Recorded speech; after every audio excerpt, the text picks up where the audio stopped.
Good evening. I'd like to call to order the Columbia Heights Public Schools Independent School District 13 regular school board meeting of Tuesday, June 24th, 2014. Please rise for the Pledge of Allegiance. I pledge allegiance to the flag of the United States of America and to the republic for which it stands, one nation, under God, indivisible, with liberty and justice for all. Let's call the roll, please. Meyer. Here.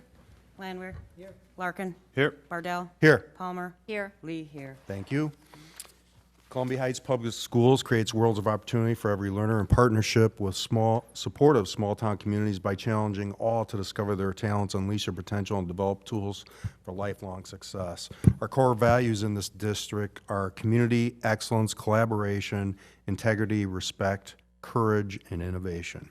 This evening, we have a Heights Lights, and this evening, the board will honor David Dixon, Jarrett Baptiste, Basil Muhammad, and Darius Mock for their third place finish in the Minnesota State High School League state track meet for the 100-meter relay. And I believe we have Principal Robleski who would like to say a few words on behalf of our athletic director, Matt Miller, who couldn't be with us this evening.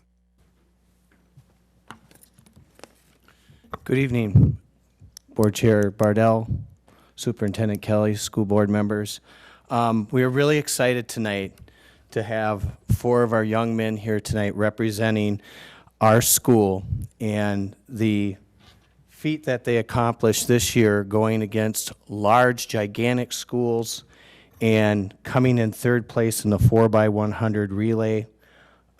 If you watched throughout the season, you could watch these young men grow together and work as a team, and to see the skill level develop and achieve the goal as they peaked at the right time is just a testament to the coaching staff and to them as 4 fine young men who have represented our school and our school district and our community in just great fashion. So I'd like to congratulate the 4 young men, and the great thing is all 4 are coming back. And I believe, guys, correct me if I'm wrong, we should be ranked number 1 in the 4x100 for next year. Wow. So congratulations.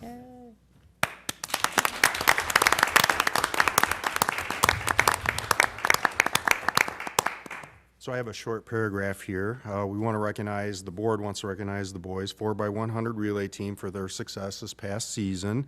They placed 3rd in state, which we already said. All 4 athletes are 3-sport athletes and have remaining seasons. Their dedication to the athletic program is a great example of their drive and work ethic to both staff and students. Congratulations on behalf of the board, and we look forward to watching you place in state next year. And with that, I have some certificates for you.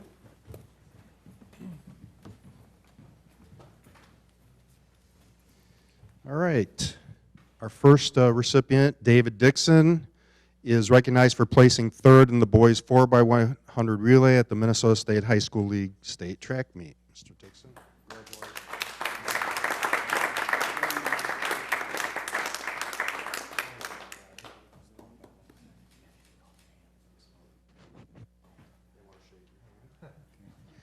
Our next recipient, Jarrett Baptiste, is recognized also for placing 3rd in the boys 4x100 relay.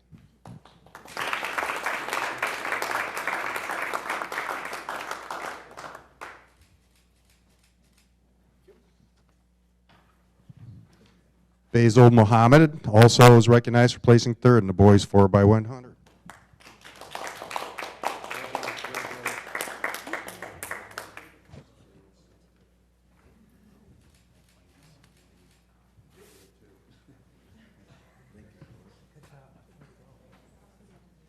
And last but certainly not least, Mr. Darius Mock is also recognized for placing 3rd in the boys 4x100 relay.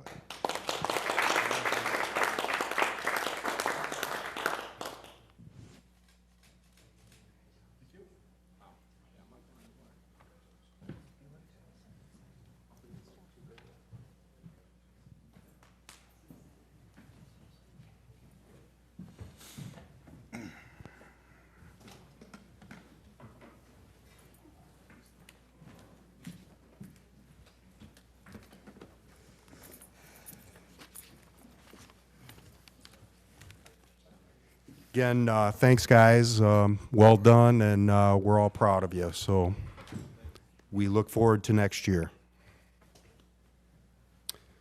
All right. Next on our agenda is agenda approval, adjustments, announcements, and correspondence. Do I have a motion for approval of the agenda? So moved. Second. Motion by Laura, second by John. Any discussion on the agenda? Hearing none, all those in favor say aye. Aye. Opposed? That motion is carried. Thank you. Announcements, July 4th, Friday, holiday. The district here is closed. August 13th, Wednesday, 7 p.m. is the regular school board meeting here in the community room. August 19th, Tuesday, 6 p.m., school board work session here in the community room. August 26th, Tuesday, 7 p.m. is the regular school board meeting here in the community room. Superintendent Kelly, any correspondence this evening? Mr. Chair, members, there's none at this time. All right, thank you. All right, at this time, any citizen or employee may briefly address the school board. The board will listen to brief remarks, ask clarifying questions, and if desired, request that the administration follow up. However, the board will not take action in this meeting on requests presented at this time. Is there anyone here who would like to speak before the board? And I think it's fairly safe to say the answer would be no. We will move on to our consent agenda, which this evening consists of the personnel report. Do I have a motion on the consent agenda? So moved. Second. Motion by John, second by Laura. Any discussion on the consent agenda? Hearing none, all those in favor say aye. Aye. Opposed? And that motion carries. Thank you. Next on our agenda is acknowledgement of contributions.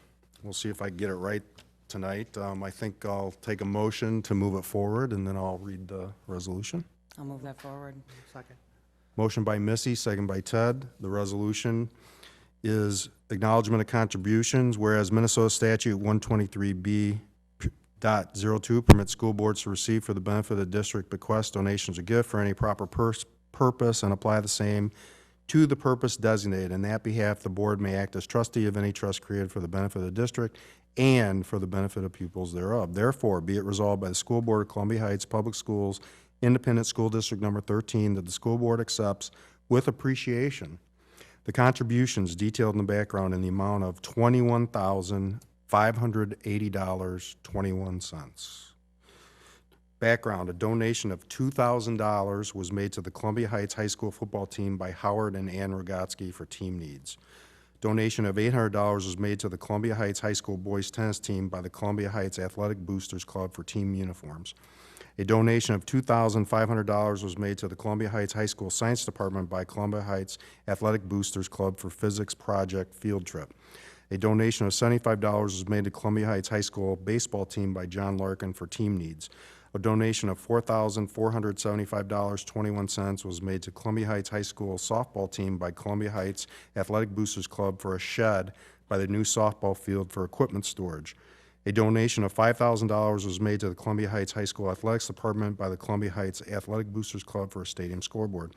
A donation of $20 was made to Columbia Academy by Yvonne Padilla for African Heritage Family Meeting. A donation of $50 was made to Columbia Academy by Haban Musli for African Heritage Family Meeting. Donation of $100 was made to Columbia Academy by Shiloh Temple International for African Heritage Family Meeting.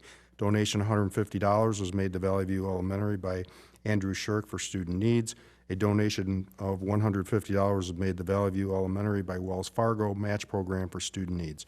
Following donations were made to Columbia Heights High School Firework Fund, Northeast Bank, $100, McAlpin Agency, $100, Columbia Heights Boosters Club, $1,300, Donna Schmidt, $50, A&O Irrigation, $50, Kristen Stunkel, $10, Scott Bardell and Barbara Feely, $200, Kathy Kelly, $50, Landwehr Law Office, $25, Peter Hurla, $50, John Rockwell, $50. The following donations were made to the Columbia Heights High School Scholarship Fund, Columbia Heights Fine Arts Foundation, $500, Columbia Heights Silver Lake Symphonic, $500, Grant Nichols, $300, George Ann and Edward Schulte, $125, Columbia Heights Class of 2013, $1,000. Value in kind, donation of a bike to Valley View Elementary from John Schwint, estimated value $50. Donation of a clarinet to Valley View Elementary from Katie Hale, estimated value is $250. Donation of art supplies to Columbia Academy Engineering Program from Robin Osvog, estimated value $600. Donation of a food and gift card to Columbia Academy African Heritage Family Meeting from Lakeisha Smith, estimated value is $40. Donation of food to Columbia Academy African Heritage Family Meeting from Avenue Eatery, the estimated value is $100. Donation of a gift card to Columbia Academy African Heritage Family Meeting from Nelson and Tanya Moore, estimated value $100. Donation of food to Columbia Academy African Heritage Family Meeting from Chef Dillard Catering Company, estimated value is $150. Donation of food to Columbia Academy African Heritage Family Meeting from Heights Bakery, estimated value $50. Donation of food to Columbia Academy African Heritage Family Meeting from Big Marinas, estimated value $360. Donation of a music stand to Valley View Elementary from Yolanda Palmas, estimated value $50. Total fiscal year 2013-2014 monetary contributions to date, drum roll please, $85,278.72. Thank you very much. All right, any discussion? I just have a comment. I mean, this really shows the Columbia Heights community and the alumni and everybody that really gets together to support this school. It's so wonderful to see, and we're very, very grateful for the collaboration. I'm just putting that out there. I'm pretty sure we all feel that way. Well said. Thank you yeah. so much, everybody. Yeah, I'm just looking at our mission, supportive small-town communities. This is, That- yeah. Thank you. All right, any further discussion? Call the roll, please. Palmer, Aye.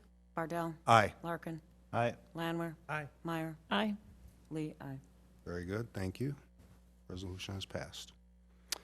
All right, next on our agenda this evening is discussion reports, information items, reports from members of the board, where board members can report on board activities since the last regularly scheduled meeting of the Board of Education, which I'll remind board members was the day before graduation. Ms. Meyer. Well, I attended the graduation, of course, and I just want to say what a privilege and an honor and a wonderful evening, and I wish my best to everyone in the graduating class on wherever their lives take them from here. And then last week's work session and the subcommittee meeting on the listening sessions. And then last night I was able to attend the Columbia Heights City Council meeting. And that's my report. All right, very good, thank you. Mr. Landwehr. I was also at the work session last week and attended, I don't know if I mentioned this, but I attended superintendent interviews for WEMAP. Mm. They did choose Dr. Keith Lester as the interim superintendent for up to a year to help transition WEMAP. So that's moving forward. And then also, I was at the graduation. Thank you to all the outstanding young people that were there. It's truly inspirational. And best wishes to all of them. And then had a good time at the senior all-night party. So thanks to all the volunteers, and everything seemed to go very well, and I think everybody had a good time, and so it was a great send-off. So thank you, everybody. Great, thank you. Mr. Larkin. I had an opportunity to attend the Columbia Academy Proud presentations at the end of the school year. I was at the commencement as well. I also sat on the subcommittee for the listening sessions, attended the work session, and then I attended a couple chair meetings since we last met. All right, thank you. Ms. Palmer. Well, of course, we all attended the graduation, and every year it feels like the first time you're there when you see the look in those wonderful kids' eyes. It's just, it really is quite an honor, and without a doubt, the high point, I think, of being on the board and being able to participate in that particular moment. It just really feels great. So you can always say more and more about it and just gush about it, but that's really the way it feels. And I also attended the work study session last week, the new subcommittee for the listening session. I also attended a 9/16 board meeting It was actually more of a work session, but we actually had a short closed session prior to our work study session regarding it was a closed session. Yeah, so I'll leave it at that right now. The work study session, they had a speaker there that was talking about best practices, and that should be coming forward as a work study topic at some point in the future. So everybody will kind of get filled in, and then we can all kind of discuss that. I don't really want to, I guess, put too many things out Sure. there. We'll all enjoy it together again. So I was really incredibly inspired by that.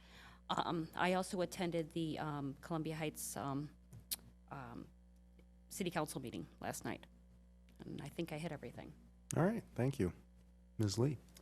I also attended the work session. I just wanted to say a couple things about the graduation. It is exactly what we work for all through the year, is to walk in with that class and watch them walk across that stage. So I am humbled and honored to say that I got to stand there and shake every one of their hands and hug a few of them. Congratulations to all of that class. I think it's bittersweet, a little bittersweet for Ted and I, but they're an awesome 2014 class that really showed some spirit, and so I do appreciate how nice the kids all were and what a great time they had. I also want to say a big thank you to the fire department, the police department, as the tradition continues with the escort down to Immersion Hall, taking those kids out, and as they were having a great time. So thank you to those people that volunteered to do that and keep that tradition always going. I also attended the senior all-night party, and it was a long night. But they had a lot of fun. The kids were great. I mean, they just had a really good time. And thank you to all the volunteers and all the donations that came through the community to the kids and giving them a good send-off. There wasn't a kid that walked out of there that didn't have something. And that says a lot, again, for our community when we talk about contributions. So the community pulled together, parents pulled together, and the students, of course, pulled together. As the year ended, thank you to administration and teachers, staff, for a great 2013-2014 year. It was well received by all, I believe, from everything I've heard through the community. And that's about it for me. All right, very good.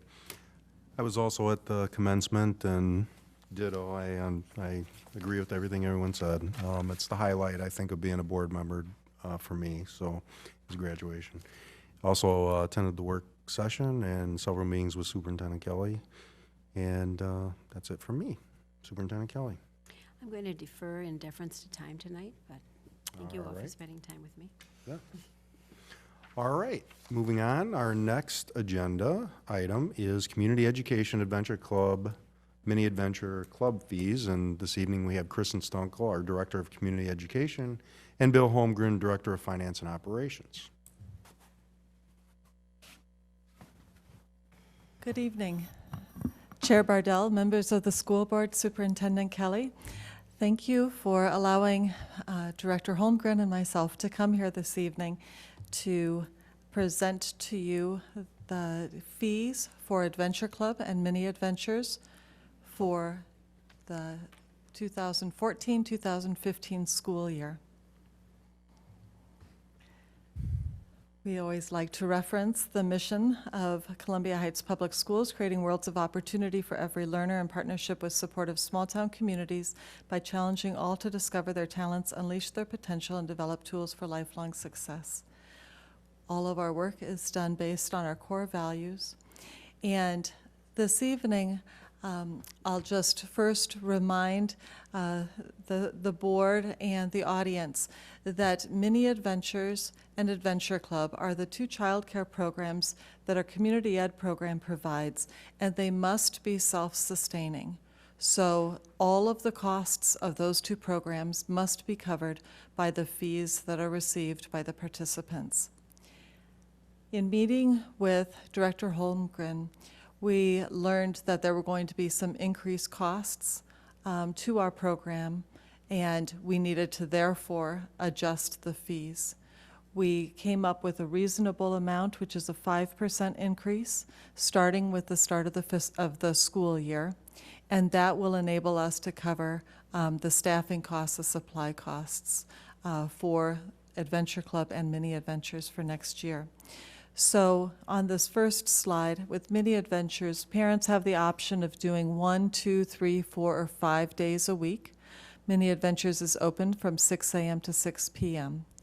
And so you'll see in the middle column, these were the fees, the 2013-14 fees for this current year. And then the change for 14-15. The change will start with the first day of the school year. And then the second slide is about Adventure Club. With Adventure Club, in the afternoon, we are open from at the end of the school day, 2:20 until 6 p.m. Families can register so that they know regularly when they're coming, and that's the daily after school. There's also the drop-in after school that some parents avail themselves of. We also have school release day childcare, which is open from 6 a.m. to 6 p.m., and summer full day, 6 a.m. to 6 p.m. So you'll see that adjustment there again of about 5%. Director Holmgren, are there any comments that you'd like to share?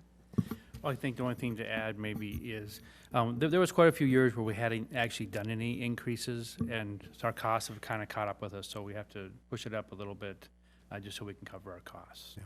And I think, the increase is relatively small, and I think our families will be able to handle it okay. All right. Any questions, comments for Bill or Kirsten? Yeah. Are there still funds available for parents who can't afford this? I'm sorry, there was yet another slide. Okay. I just wanted to mention that the fees do include the meals. So for Mini Adventures, it's breakfast and lunch, snacks. During the non-school days, those meals are included in the fees. The field trip costs, there's no additional cost for field trips. All of the curriculum and programming and all of that. And then to your point, Board Member Landwehr, that there is fee assistance available for eligible families for Mini Adventures through the Pathways 1 scholarship, and also for both Mini Adventures and Adventure Club families, some are eligible for county assistance with childcare, depending on the county of their residence. Okay, great. Is this an increase due to a contract issue or just more staff, or how come the staffing costs are increasing? It's mainly just the roll-up costs of the staff. Every year, there's a little bit of increase to our staff. And we're actually seeing, another thing we're really seeing is a lot of staff switching from a single to a family insurance policy, and that's really hitting us in the cost. Okay, thank you. Yeah. Questions or comments? All right. And I understand this will be an action item on August 13th. That's correct. Correct. All right. Well, thank you very much. Thank you. Next on our agenda this evening, Strategic Direction D. And our presenter this evening is Lindsay Bennett, our Director of Human Resources.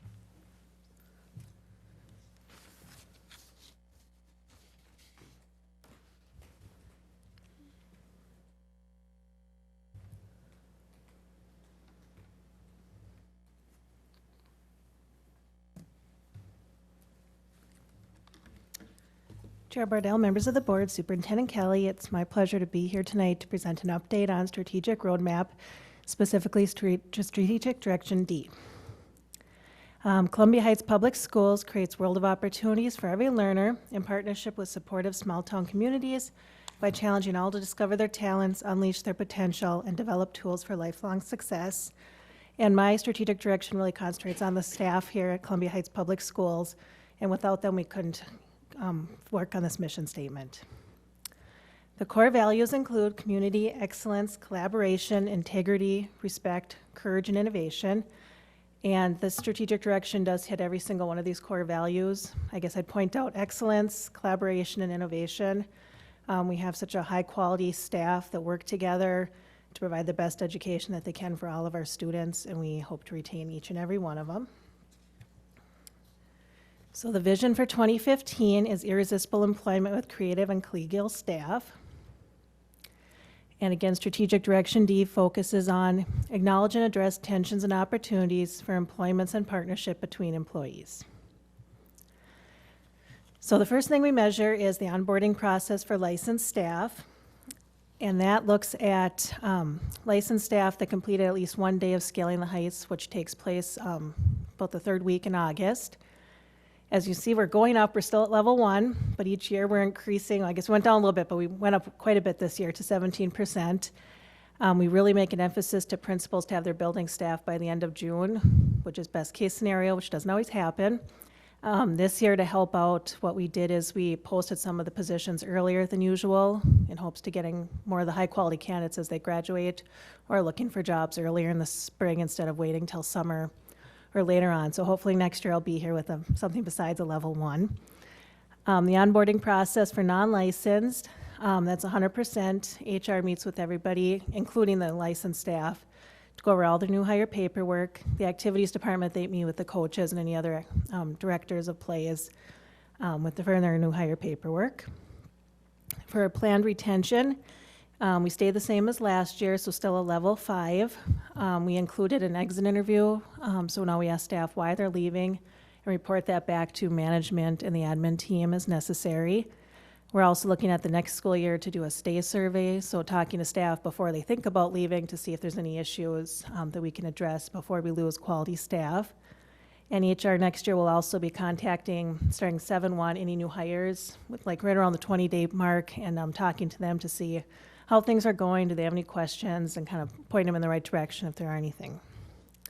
And then evaluations completed, we're at 98%, and we will have this done by the end of summer, but we're still at vision for that.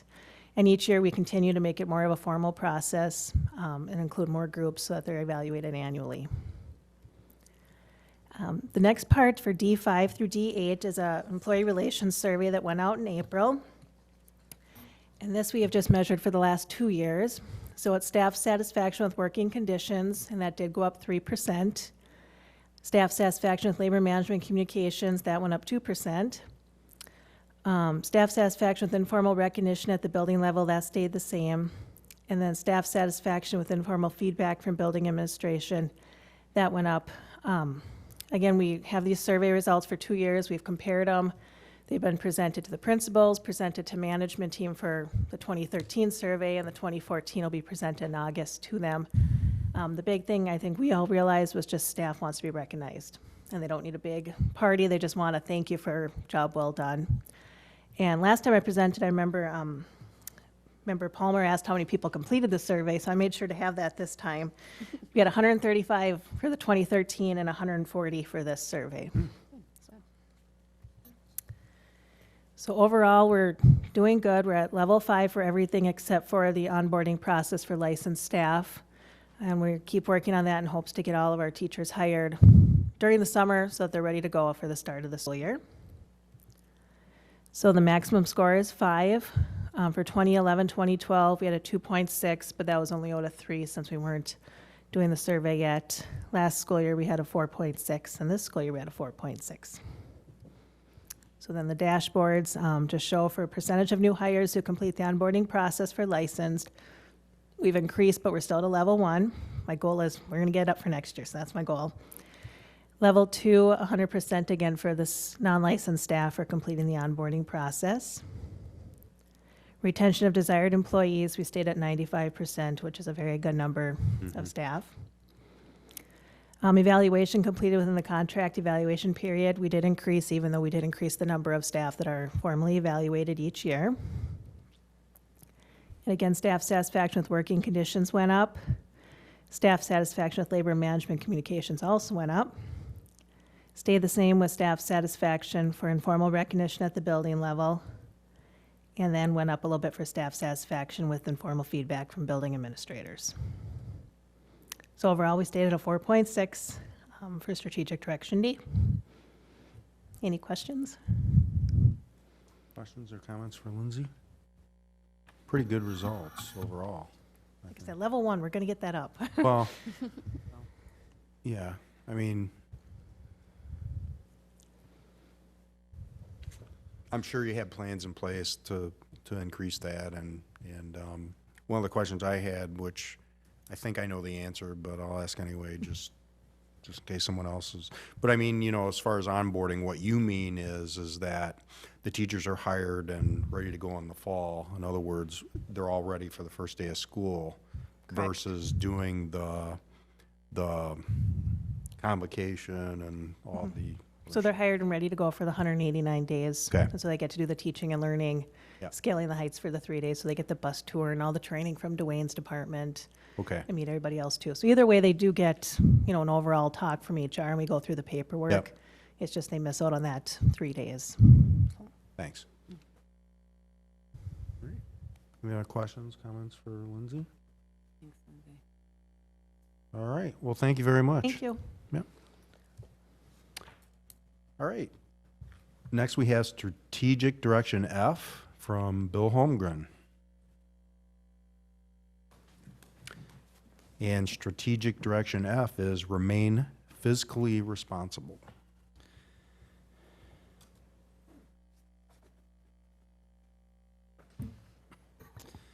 Chairman Bardell, members of the school board, Superintendent Kathy Kelly. Yes, tonight we're going to talk about the strategic roadmap direction, F, which is to remain fiscally responsible. And again, just to touch on our mission again, we really are here to create worlds of opportunity for every learner here at Columbia Heights.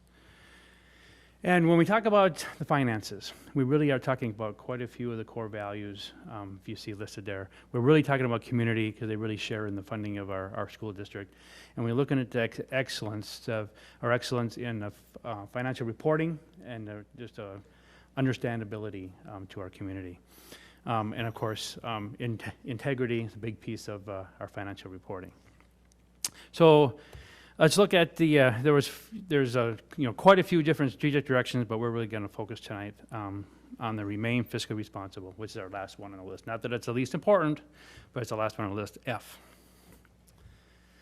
Okay, here are the different measures that we've used over the last few years. And you can see on the top is the unrestricted fund balance. You know that our actual policy is to be between 6 and 10%. We're well over that at 14.1. It did drop a tiny bit last year, but we're still definitely at level 5 when we look at that percentage. Annual variation, this is one place where we dropped a little bit. You see last year our variation was within 1%. This past year in 2013, it was actually at 1.1%. And that goal there is to be at vision is to be less than 1%. So you see that we're dropped from level 5 to level 4 on our variation in our budget. Budget alignment is still very good. That actually is very close to the same as we're going forward, where the goal there, actually when the state of Minnesota was actually looking at a percentage there of what is the best percentage, what do we want schools to put into the classroom, and that was at 70% mark, and you see that we're at 68.6, so very close. And then we look at the timelines for our capital projects and our capital budgets, both at 100% this year. They were at 90 last year, we're at 100, so both of those levels are at 5, but we did move up to, everything was looking really good. Now, this is something, the quality of facilities, this is something that we've been able to measure now that we've had the surveys out, and we haven't had this in the past. So we look back to the first survey in 2012, we had 96.2% of our community say that our facilities are in good shape. Did drop to 93.7 this past year, but when you look at the deviation in our survey, there is a 5-point standard deviation, so really practically it's the same, and we are on the same level. Operating levy, this is something that really is totally out of our control when we look at trying to measure that. When we first put the strategic plan together, we were trying to measure how did we kind of rate with our operating levy compared to other school districts. You can see that the average was at 992. We're a little under that, and that's remained the same since we started, so we're at level 2. And until we would change how much goes into our operating levy, this actually won't change. We'll stay at level 2. And then the community satisfaction, I'm sorry, I didn't put the whole, this is actually on the financial piece. And that did move from 76.6 to 82.2, so an increase. But even at 76.6 we're at at vision and at 5. So overall, I think our report card here looks pretty good, except that we did that annual budget variation did drop a little bit. So you can see that we are pretty much at level 5 and dropping just a tiny bit in the year that we're in. Is there any questions? Any questions for Bill? Yeah, actually, I just have one. When we're looking at the operating levy in comparison to other districts, it's one of those things where, you know, gosh, may really make those dollars go far. You really make those dollars go far. It looks to me like we're getting more out of every dollar that's spent. So I look at it as being a good thing, you know, whereas on the chart it's showing that it's lower, but that's only in comparison to the other districts that are similar, not necessarily about whether or not it's more fiscal, because I think it's more fiscally responsible, being at a lower level, personally. I would actually very much agree with you, yes. Yeah. So I don't know if we want to reevaluate that or not, because it just seems to make more sense, but I don't know. All right. Any other questions, comments for Bill? All right. Thank you, Bill. Well done. Thank you. All right, next on our agenda, we have school climate and student voice information, and our presenter this evening is Dwayne Burkus, our Director of Teaching and Learning.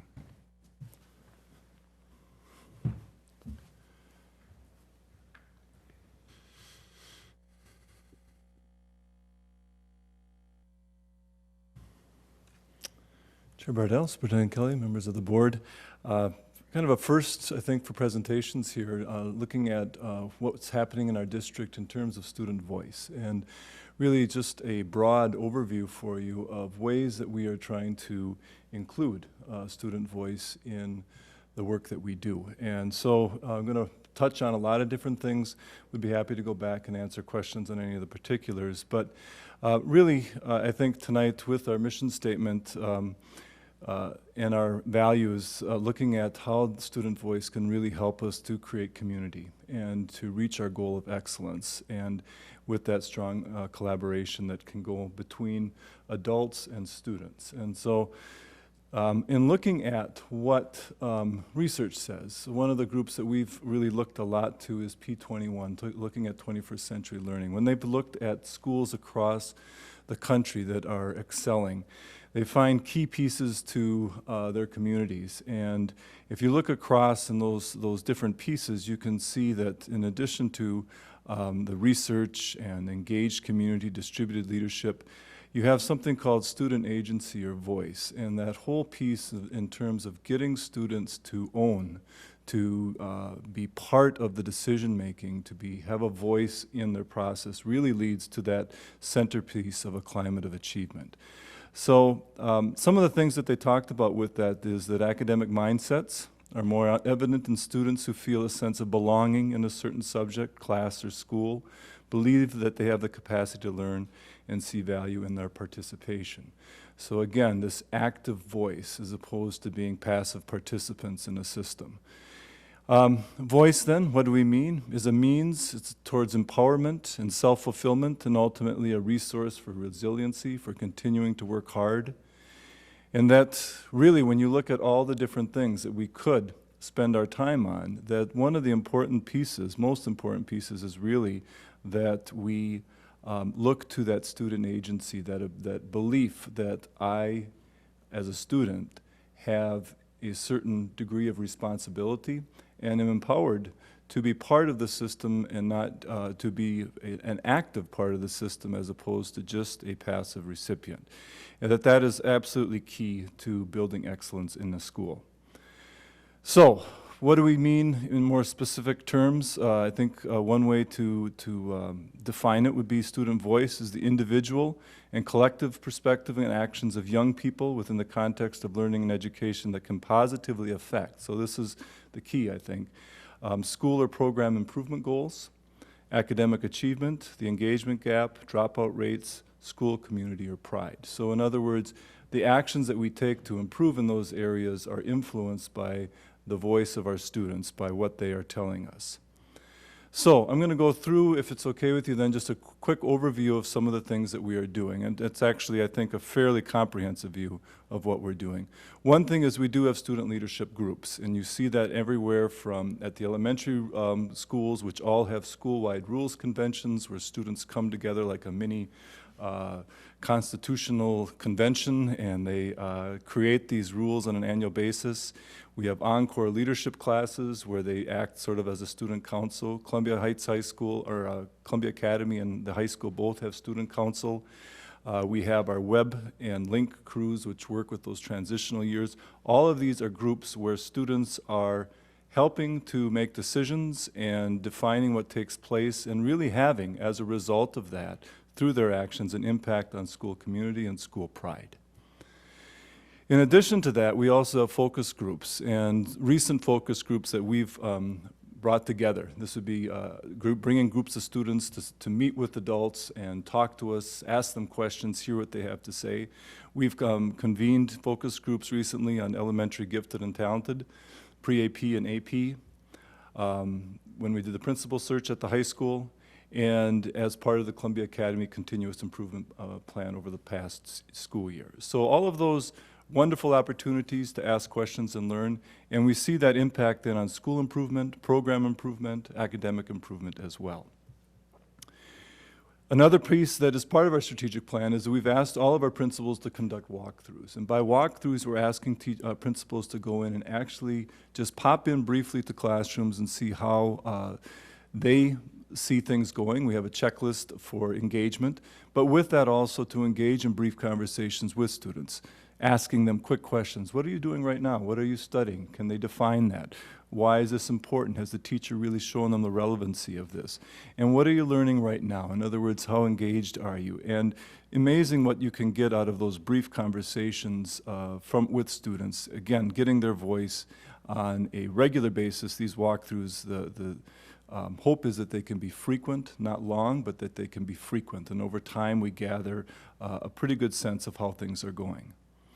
And again, what does that impact? Academic achievement, and I think we can use that really to help us to close that engagement gap. Where are kids not engaged, and how can we help our teachers, help ourselves to improve in those areas?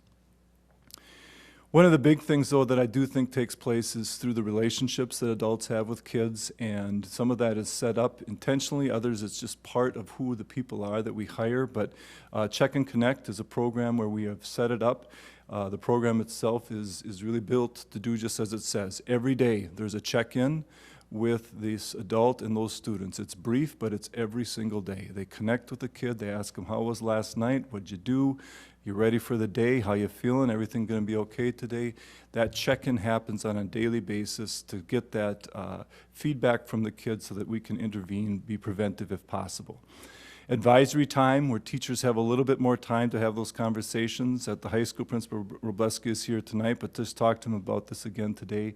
A pizza with the principal, opportunity for kids on a monthly basis to come in, drop in, tell me what is on your mind, make suggestions, and lots of great things coming out of just those conversations that you can see from the bracelets that the students wore to lunch in the plaza, being able to eat in their courtyard, as opposed to just great ideas because they're having those conversations. And then I think that's going on just all the time as we look at who our teachers are that are really relating to kids. What kind of questions are they asking them? You know, how's it going? What do you think about this? How can we be more successful in this class? What do we recommend we consider doing differently next year? Those are the kinds of questions, I think, where we're encouraging students to develop that, again, that sense that I have agency, that I have the power to influence. I am somebody, my voice counts, and trying to encourage that. With that, I think we do impact our dropout rates, we impact our class and program improvement goals, our academic achievement, and the engagement gap. Finally, one of the big things that we do is surveys. And just real quickly, the Minnesota Student Survey is one that we give every 3 years. It's given across all school districts in the state. With that, there are questions, multiple questions. It's a lengthy document. It's given to 5th grade, 6th grade, 9th 9th grade and 11th grade. And so we look at school climate with that, bullying, safety, drug use, all of these things, mental health. There's lots of different questions there where we can measure how our students are doing, especially in the area of the social emotional arena. Program improvement, again, with that, how can we improve our anti-bullying measures? How can we decrease the areas of activity which are dangerous or hurtful for kids? And just building that sense of community are ways that can be used to impact our schools. In addition to that, we have surveys we do on an every other year basis. The Minnesota survey was every 3 years. This is every 2 years, where we're really looking at, in regards to our sports and our athletics, what is our students' satisfaction with their participation in those sports, and then what do they recommend that we change? Do they want us to add a sport? Do they want us to change something in how we are running it? So again, used as a way for us to gauge what do we need to do differently with our athletic program. We also look at program evaluations, and those program evaluations that we do, part of our strategic plan, really are taking place, some of them on an annual basis, like Encore. Others, we are really targeting them to certain things that we're looking at, like learning studios, gifted and talented, personalized learning, the Adventure Club, advanced placement. These are all areas where we have done program evaluation, and as part of that, a major part of that, is asking students, what do you think? How has this been for you? What do you recommend that we do differently? So we were using that for our program improvement. Next year, we also are going to be including student surveys in the new teacher evaluation that's going into place. So just some samples of the questions that all teachers will be asking their students to answer then on an annual basis are things like, I won't read them all, but just a few of them. I know what my teacher expects of me. I feel comfortable asking for help and asking questions. My teacher in this class makes me feel that he or she really cares about me. So this will be part of what every teacher will collect as part of that system, and we really do believe that that can lead then to growth in our academic achievement by that feedback that we get. Finally, school climate is a major component of what we are always trying to measure and improve in. Do we have a climate of academic achievement? Do we have a climate of safety, of students feeling like this is a place they want to be? So next year, we will be running our school climate surveys again. Some of the sample questions that we'll be asking students will be on things like effort, I do my best in school, students respect each other, looking for community, teachers care about me, I enjoy learning new things, seeing if people agree even with negative statements like bullying is a problem in this school or school is boring, measuring some of those that we also know have been asked across districts in the country and being able to measure our response to theirs. So all of that, again, hopefully can be used by us to improve our programming in each of our schools. So in the end, in conclusion, we often do a lot looking at academic performance. We base it on grades, we base that on test scores. It's pretty measurable, at least the way we do things in academics these days. We put a lot of time looking at test scores. We can also measure things about academic behaviors, about going to class. Are kids there? Are they late? Did they do their homework? We can measure those pretty specifically. It's not something we necessarily have to have student voice for also. But we know that if they're doing their homework and they're doing things, they're probably also displaying some things which we're making some assumptions on, like this kid has a lot of grit or tenacity, or this kid has a lot of self-discipline and self-control. Those are things where we probably aren't really gathering hard data, but we're making assumptions based on the first two. Where I think we're really seeing a lot of talk these days in education, and something that I think our student voice can really help us with is, but really why are students displaying the the kinds of work that they're doing or not doing in school? It really comes back to something that we're talking about these days as mindsets.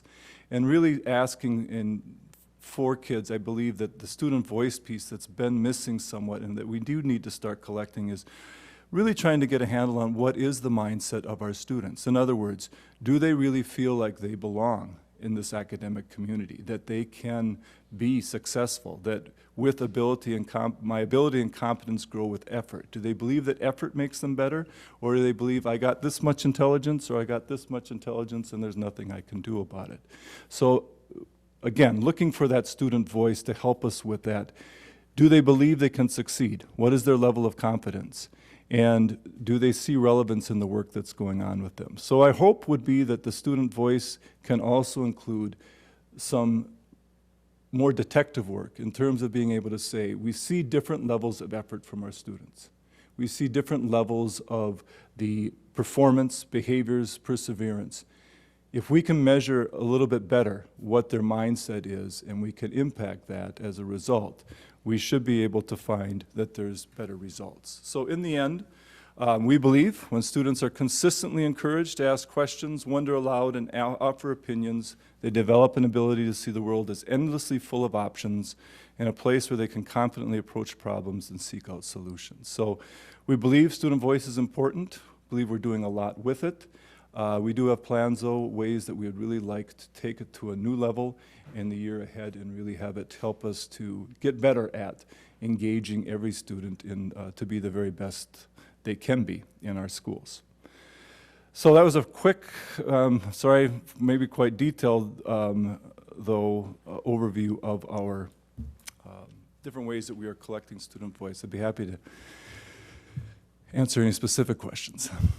Oh, wonderful. I love the level of engagement that you're looking at. And I was kind of wondering, who gets the data? I mean, who is able to actually look at those? I mean, I know the teachers are to a certain degree with regards to the evaluations.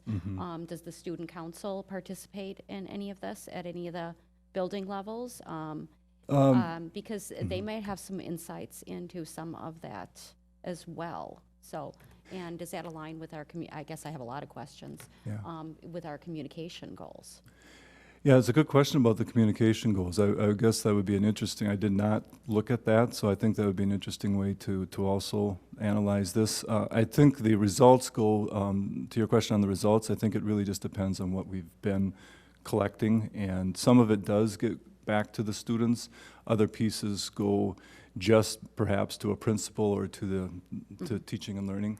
A lot of it, though, does get shared out and is especially with staff as we use it as our rationale for conversations or for actions that we're taking. So, and a few of them, there's data privacy issues where we have to be very careful about that. You know, in those cases, it would be pretty limited. But it really varies. I think we'd have to look at each one probably to be able to say who gets the data on the particular piece. So. Well, it's such an interesting way of trying to measure things. So sometimes the information might be useful in areas that aren't actually being shared with. So that's. But I see that you're already quite detailed into that, and I really look forward to seeing more reports on this. Thank you very much. Yeah, thank you. Yeah, I think any one of those reports could be a pretty lengthy presentation, so, yeah. You know me, I love dry statistics. So, thank you. Yeah. I think this is really good. I think it's reaching out to kids, and I think that's one of the main things that we need to do. I would be interested in hearing eventually if you thought about going 2 to 3 outs, or where are you at now, and maybe bringing some alumni back in to have focus groups with them on how they were impacted. I think that bringing their opinion and showing them change of what's going on and what they might be able to develop and help bring the school to different heights too. So, yeah. You know, surveys of where they're at and what we're doing, I love the idea of the surveys, and as long as we're going and following them, I think that's great. But yeah, I'd be interested to, as you move forward on this, to really expand it into alumni and getting some opinion out there. Yeah, I think that would be really interesting, especially now with our emphasis on college and career, and what was your experience? What helped you the most? What didn't help you? I think there's some really important questions that alumni perhaps are the best people to help us answer. Yeah, so, some things that we maybe missed that they can bring back to us and say, gosh, if I'd have had this, wouldn't this be great? Right. You know, so, I mean, and I I don't think the ones going right out, but you got 2 to 3 out, and if you go too far out, then they kind of have that memory Yeah. loss. But, you know, I think the real earlier ones. Yeah, we've done it on a very limited basis with focus groups around what did you miss, and 2 years ago we found out that one of the things they really missed was our not enough emphasis on writing. They said, I got to college, I have to write all the time. So it was very helpful for us. It was something I think that we did share immediately with all teachers, and you know, it had an impact, I think, K-12 in terms of saying, okay, we need to make some adjustment here. So I think it is powerful. I'd love to do it on a broader scale. But I think instead of going on the negative, go on the positive and saying how we really impact their life. Yeah, Made a really big that too, difference. yeah. You Well, and know? I would have to say that same group, yes, Yeah. did mention teachers by name too, that had had an amazing influence on them. So it's a really very positive thing for energizing for our staff Yep. too. Yep. Thanks for doing this. Appreciate it. Yep, thank you. There a question? Yeah. Yeah, what I like about it too is it helps them develop critical thinking skills, and gives them the impetus to really think about what's happening in their classroom.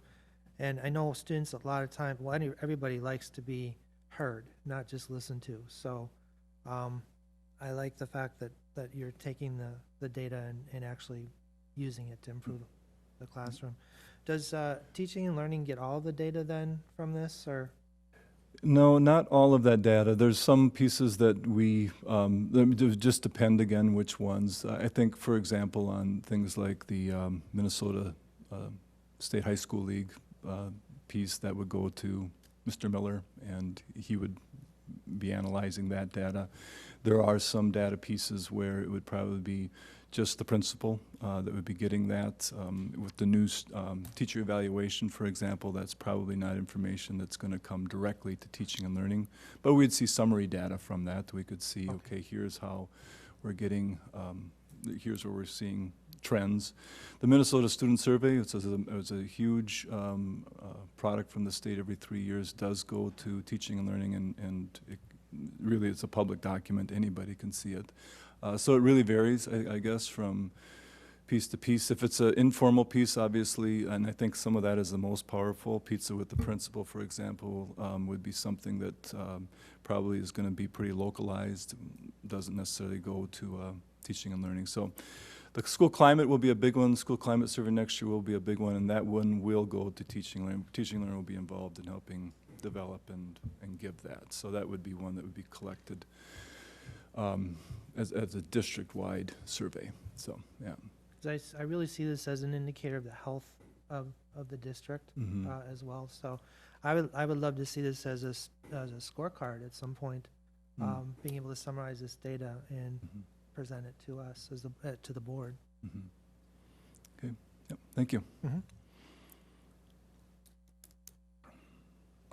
Great job. Anything else? Thank you. Yeah. Thanks for putting that together, Dwayne. Yeah. It was very enlightening. It's way more than I realized that we were doing. Yeah. Yeah, maybe for me too. I mean, I think once you pull it all together, you Right. realize, well, there's a lot here. There is, Yeah. yeah. Yeah. Thank you. Yep, thank you. All right, you're up again on the Yes. next agenda item, World's Best Workforce. Well, again, Chair Bardell, Superintendent Kelly, members of the board, I know that I've talked to you about this one numerous times, so I don't want to belabor anything, but I do want to remind you of a few things and talk to you about a recent meeting. But again, this is, I think, talking very much about creating worlds of opportunities for every learner. And I think really in that, this is really, I think, about collaborating with our community to build excellence. And so recently I met for the first time with the district leadership committee and talked to them about what the world's best workforce is. So this was an introductory meeting. And I started what I know you've seen before, but just so you know, really tried to give them the rationale, which I think boils down to basically we need students who are college and career ready. And if we don't have that, Minnesota's in a lot of trouble, and maybe our whole country's in a lot of trouble. And as school districts, we have a huge opportunity to address that, or opportunity and responsibility to address that. So talk to them about what the statute says, and just reading straight from the statute, that this is the district's strategic plan to support teaching and learning, which must be aligned with creating the world's best workforce, straight out of Minnesota statute. And that with that then, requirements in that statute, if we were to continue to read it, would say that districts must measure performance, they must plan strategically, they must communicate annually, that's with their public, they must include community leadership, that's what we have now in this leadership committee, and then talk to them about what each of those means. So talking about measuring performance, that what do we mean by that? With WBF, we mean that we have to show that we're closing the achievement gaps in our district. So this is a measure that we'll be working on and reporting to you and to them on. That all students are ready for kindergarten, that all students are in third grade are achieving grade level literacy. We know that's one of the key markers for college readiness. All students attaining career and college readiness before graduating from high school, and then all students graduating from high school. So these are measures of performance that we are charged with working on as part of WBWF. That we plan strategically, and by that, what do they mean? They mean that districts must have a strategic plan, which we do. And we know that our district strategic plan needs to be coordinated with other mandatory plans. And just as a quick update for them or introduction to them, I know you know this, but it is tied to our teacher evaluation plan, it's tied to our achievement and integration plan, it's tied to our Read Well by third grade plan, and our college and career readiness plan. So we have lots of plans. They're connected to the strategic plan, and what we're trying to do, I think, with all of these things is align them. Maybe someday they'll all be one plan, but at the moment, there's multiple plans. In addition to that, when they say communication, what they're talking about is a continued mailing out or publishing of an annual public report. And in addition to that, something brand new starting next year, the annual public forum, where people will be able to learn and comment publicly. And then periodic community surveys that we do about our district, which again this year I feel we've done quite a bit of in our district through Springstead. And then finally, that there is an annual report that we must send to the Minnesota Department of Education. The last piece is that we must include community leadership, and this is where that district advisory committee comes from. So we are mandated through statute to have this committee, and this committee then is charged with, and this is what I talked with them about in this first meeting, with making recommendations to you. And those recommendations to you need to be on rigorous academic standards. They need to be on student achievement goals and measures, including district assessments, and they need to be on program evaluations. So the job of that committee is to study what is brought to them and come back then with a set of recommendations to you. So that's what we tried to do. And so this last part of the presentation on this, I will just do a brief summary of what those recommendations are to you and the rationale for that. The one big thing that we have to do, because this was a first-time meeting, we have community members on that, we have staff members on it, really a wide variation in terms of their knowledge of how our district works. So there was a lot of basically saying to people, so this is how it works. And because of that, it was kind of a meeting where, and I told them this, we didn't go into this hoping to come back to you with some brand new idea or saying to you that we'd like to change directions, but that we really, the goal for me was to make sure that they understood what we were doing and see if they were okay with then recommending that we continue to do that, because we have it in place, and obviously this committee is just beginning its role and just finding its way. So we talked about the fact that Minnesota standards are there. We talked about that if they're not there, we look to other professional organizations, that we take those and we build our curriculum from them. It's not based on whatever we think is most interesting or what we would like to teach, but they're based on standards. And with that, then we have a curriculum review process where we look at curriculum and we revise it. And from that, then we add to those standards what we feel are really important skills for the 21st century, and we are looking to P21 to do that. And so we had some examples, I won't go into those, from schools and what they are doing with that. And talking about P21, making sure that they are aware of that as well. And then with that, through that discussion, that time of question and answer, we came to this agreement, consensus around this first recommendation to you, that Columbia Heights Public Schools continue to align all of its teaching and learning to state-adopted standards, and where there are not state standards, the district will continue to align courses to standards from nationally recognized professional organizations, including P21 standards for 21st century life skills and technology. High expectations will be reflected in rigorous academic standards for all students. And there was discussion, with the reason the all is highlighted there, that is where we did have discussion about how that really truly needs to be all students, and that we don't forget about any particular group of kids that we have and have lower expectations or be ineffective with them, so that we have an obligation to work well with all kids. We also talked about how we assess kids. We talked about that there are state-required assessments, that there's district-required assessments, and then there are teacher assessments.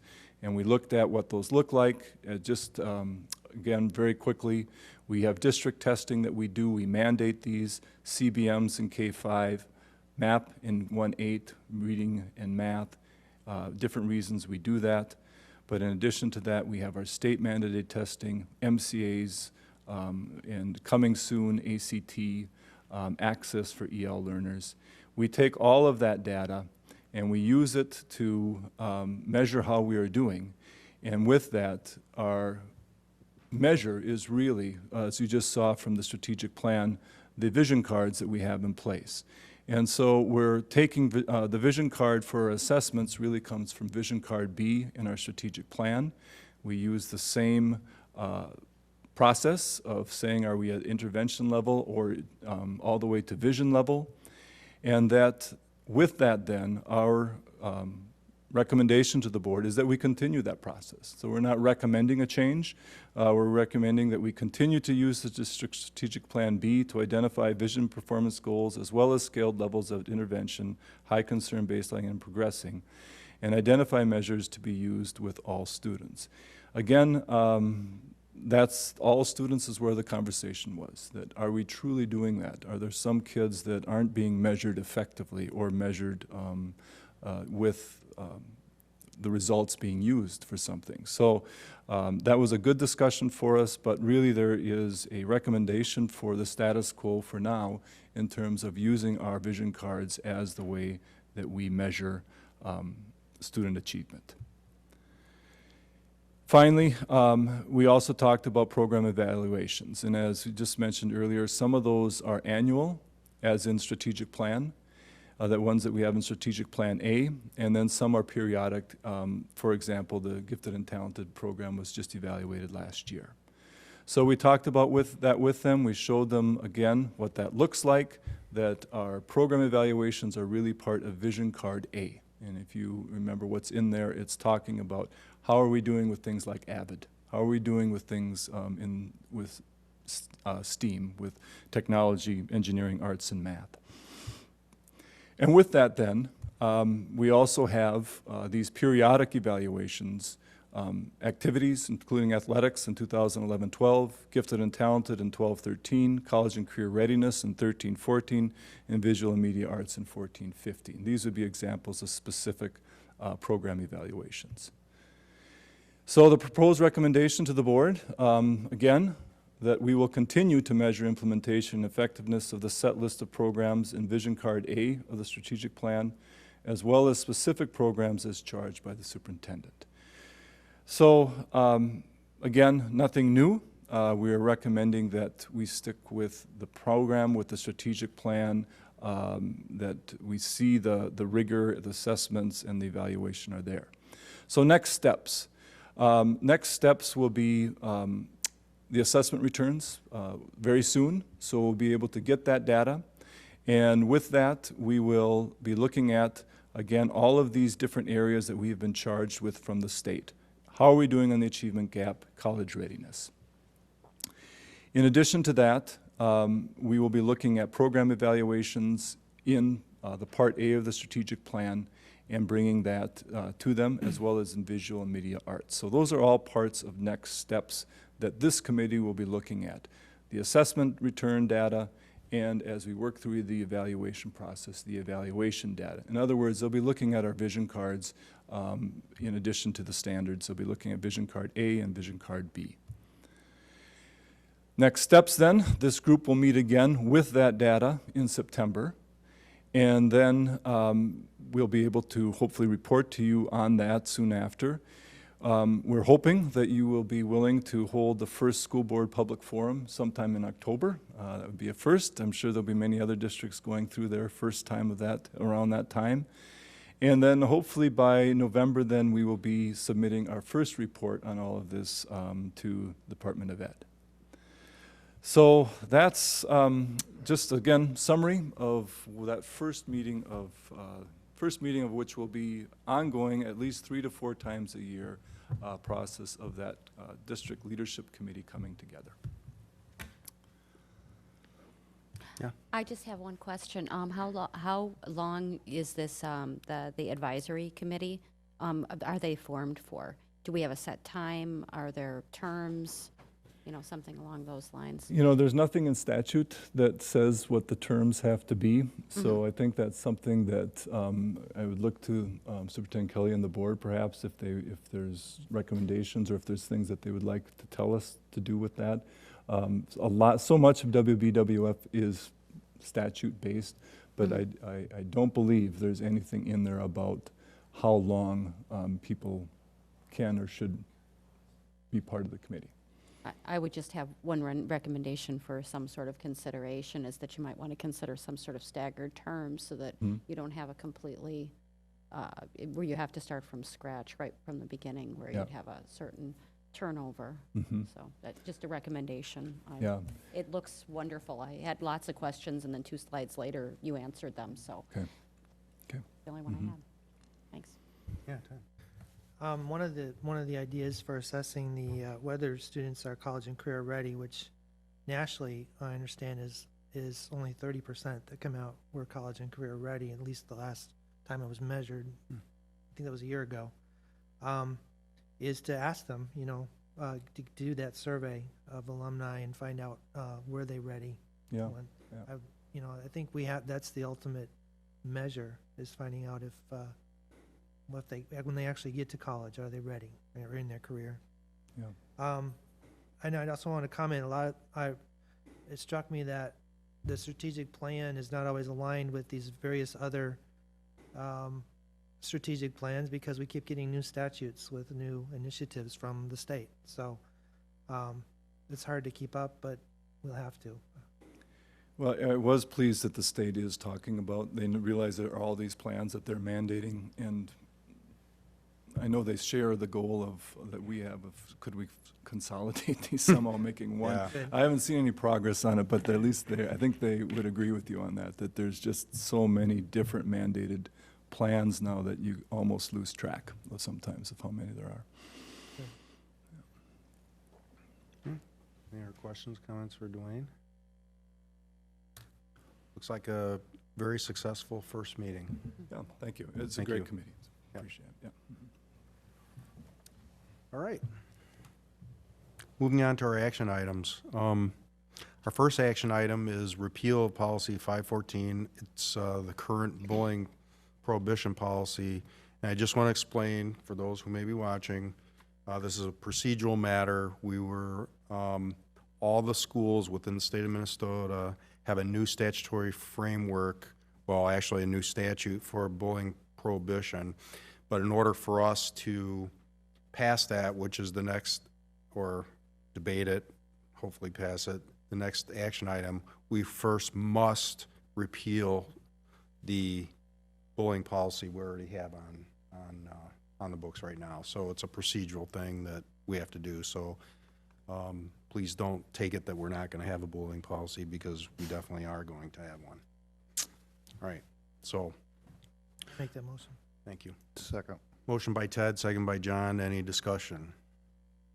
Just more information, because of the fact that, that the policy, we could have reworked it, but it would have been, quite difficult. I do expect that we will again be looking at this, in the spring probably of next year, because we do have a mandatory every year that this has to be reviewed and revised. And if they make any legislative changes, we might do it twice or 3 times in 1 year. Right. So just in the because we have to have this in place prior to the school starting. Right. Although it does reference an agency that does not exist yet. So, That is true. yes. You're getting ahead of yourself. You're talking about the new policy, right? Yeah. So This it's one, a- we just need to repeal Right, the but current one. there's- But that, and I'm to trying to approve that put one. in context of why we're just completely repealing it and adopting another policy, basically, just with very little changes to the MSBA policy. Yep. That's true. Mhm. Any other comments on this? All right, hearing none, all those in favor say aye. Aye. Opposed? That motion is carried. Thank you. Now, new board policy 514, bullying prohibition approval. Do I have a motion? So moved. Second. Motion by Missy, second by Laura.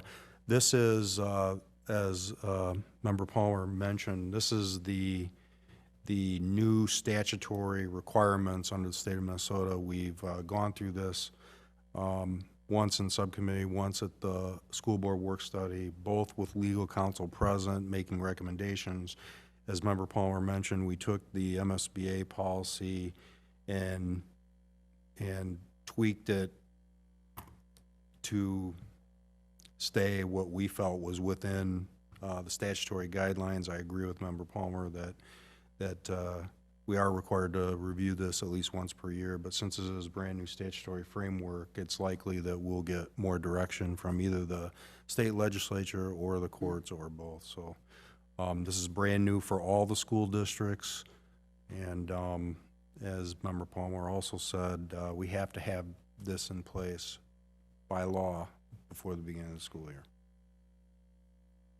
Any other comments, questions? I have a question. Did we add the language protecting the rights for parents who, to know what discipline is being added or being given to their child, as we talked in our work session? I think Director Hallaby will be looking at that for a second.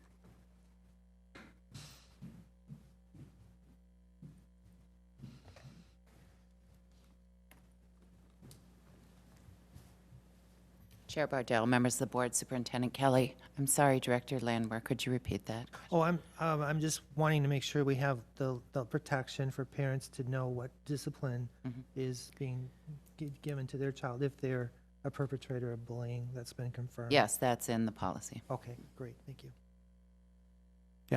It looks like it's on page 5,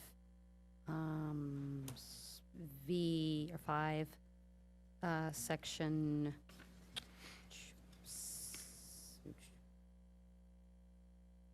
Where is it? Here, I just had it and I lost it. And D. Yes, it's in D. Yeah. Yep.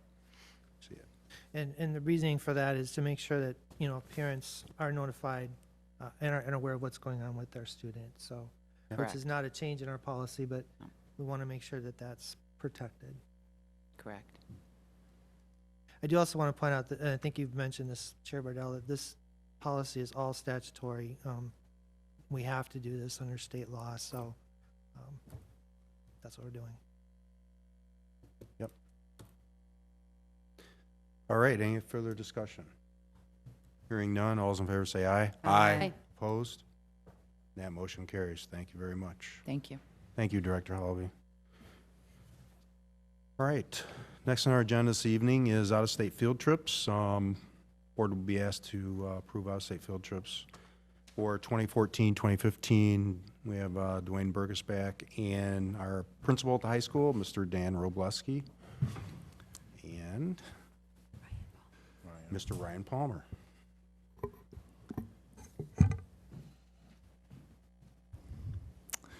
Chair Bardell, Superintendent Kelly, members of the board, really excited about this next presentation and glad to have Principal Robleski with me and our band director, Ryan Palmer, as well. And you'll see why in a moment. I guess you already heard about this. We did bring this to a work session, but we did want to come back because I do think this is one of those great opportunities for our kids. When we talk about worlds of opportunities, this is one we're trying to create for them. And it's one, I think, where, again, why? It's part of our quest for excellence. It's also part of, I think, just our community coming together again to try to say, what can we do for our kids that is exciting and is really an opportunity for them. So we're here to talk about our proposed trip to New York City. We're calling it a study session with the objectives really are, because they are really objectives tied to not just a trip, but really providing opportunities for students to experience the arts in New York City. We know it's one of our major art centers of the world, and to have be able to be there and experience that, we think is an amazing opportunity. And expand their awareness of the opportunities, and I should say the opportunities that exist, especially in the areas of the arts, in both career and academics, if they want to study or become better at what they're doing, or if they want to have a job in it, that those opportunities, they'll learn more about that through this trip. To inspire leadership through service learning and scholarship, so that we are hoping to incorporate service learning into this, and that, again, academics learning will be part of it as well. And then, of course, we can't not go to New York, though, and just plain see one of the greatest cities of the world, really. So those are some of our objectives. I'm going to turn it over, though, to Principal Robleski to really talk about some of the particulars of the trip as we are planning at this point in time, and then Mr. Palmer and I'd be happy to help answer questions at any point as well. So as you can see, we are bringing our concert bands and our AP Studio art students. We plan on bringing approximately 65 students in 2 buses on a bus trip that will take approximately 18 hours. As you can see, our timeline is end of February, beginning of March. That's the, we have found that'll be our time where we'll have minimal disruption to our activities and athletics, as well as in the classroom as well. As you can see, we're going to take 2 buses, 6 to 7 staff will be coming along. One thing that we are focusing on is bringing our area experts with us. Our art experts and our concert band experts as we have this enrichment trip. And I'd also like to add that this is the extension of the classroom, and what a great opportunity that we do have to extend that outside the walls of Columbia Heights. The estimated cost is approximately $1,000 per student. These are just some highlighted fundraisers that we plan on doing. We've secured right now, we've secured some Twins concession stands already, and we look to do some basketball tournaments as well. But you can see up there that these are possible fundraising, and some have been secured already. And then again, we have our tentative agenda set up. One thing that we are very excited about is the opportunity to do some band studies with some of the colleges and universities out in New York. We're working on, Director Palmer is working on setting up some conductor studies that we'll be able to reach out in New York.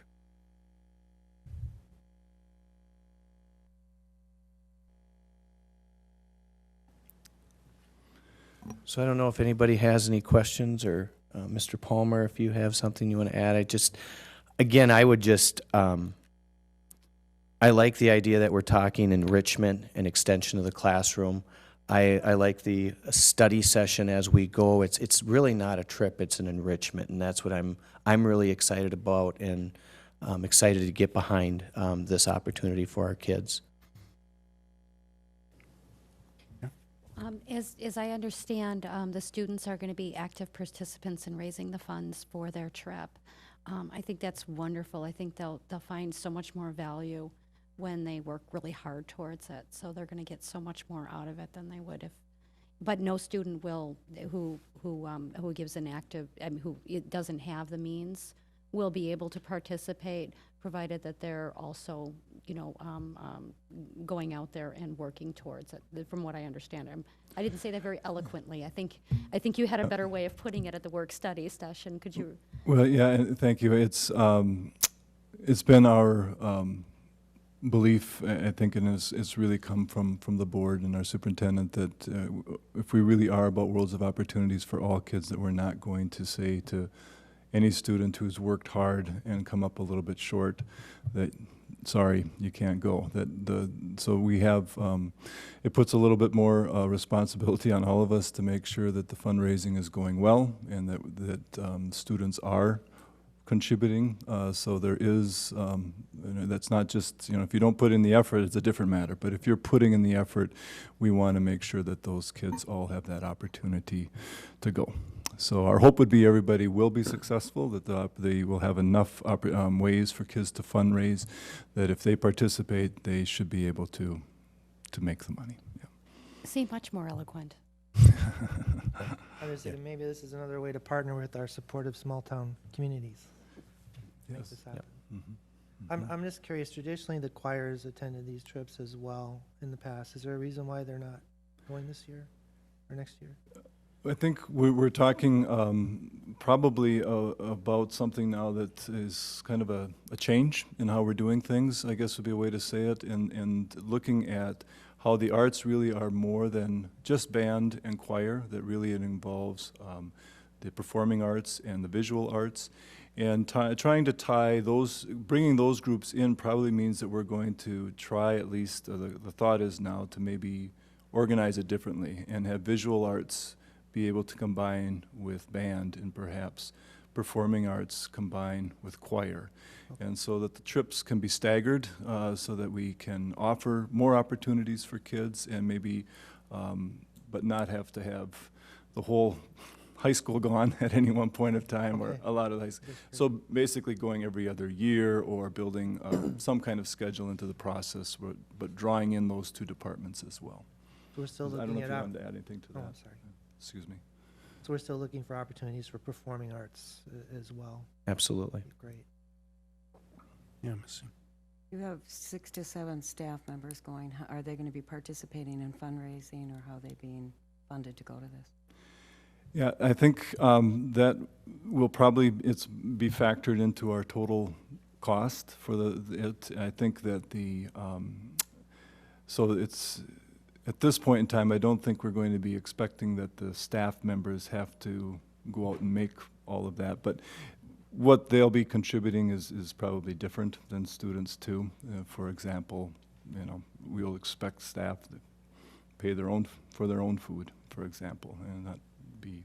So my guess is that it will be part of the cost, but it will be that they'll also be just paying for some things that we're not expecting kids to pay for, that we're expecting kids to fundraise for. Part of that we're just going to have to expect adults to pick up. So, Thank you. All right.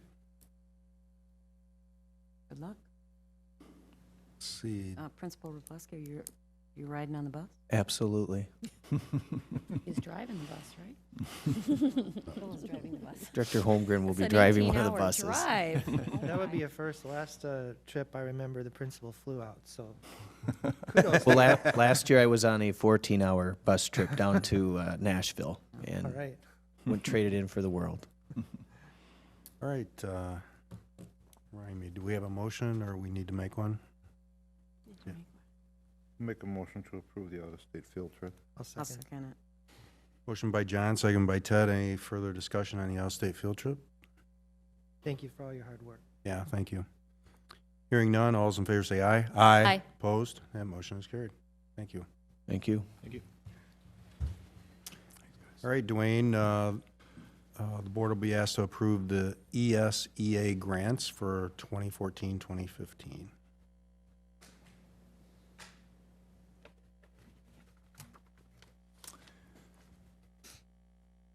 Chair Bardell, Superintendent Kelly, members of the board, I here again to ask that we asking for your approval for our ESCA budgets, Title 1, 2, and 3.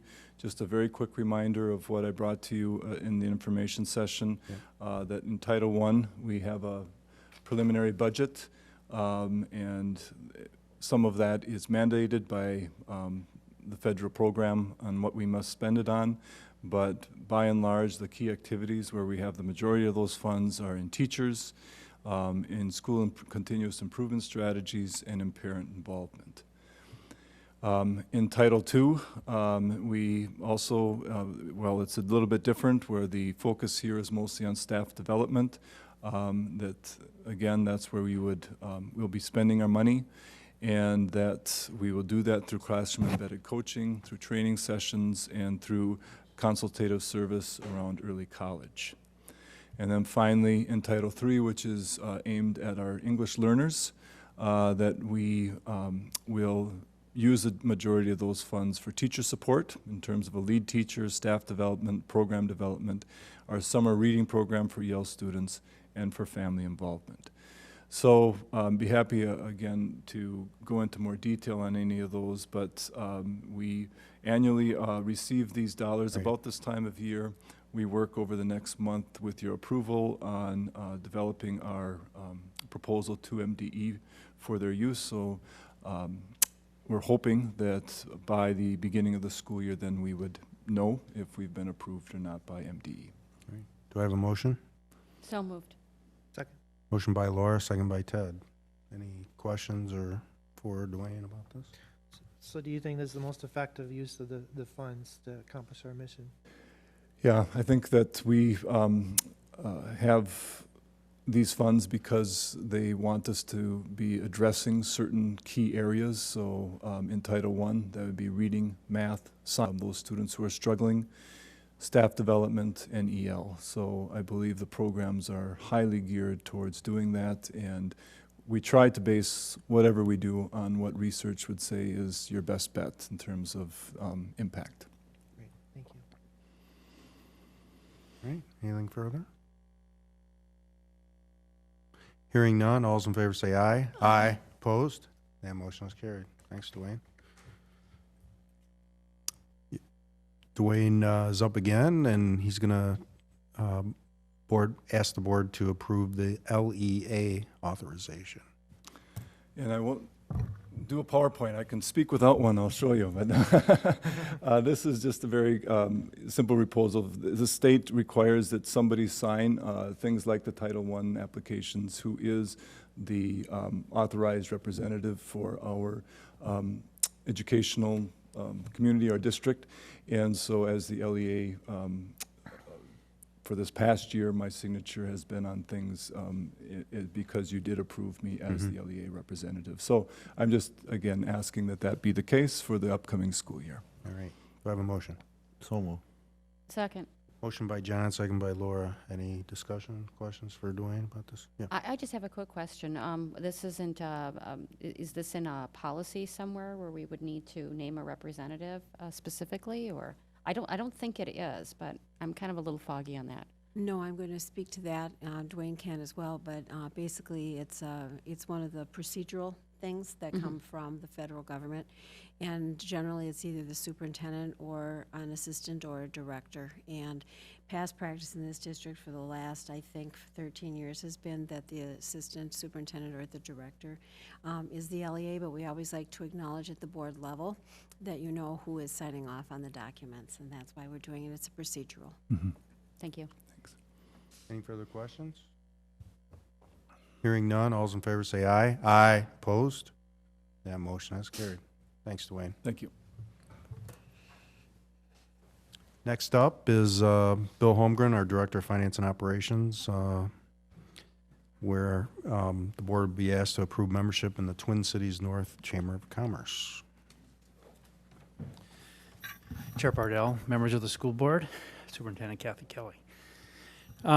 As you know, we've been members of the Twin Cities North Chamber for quite a few years.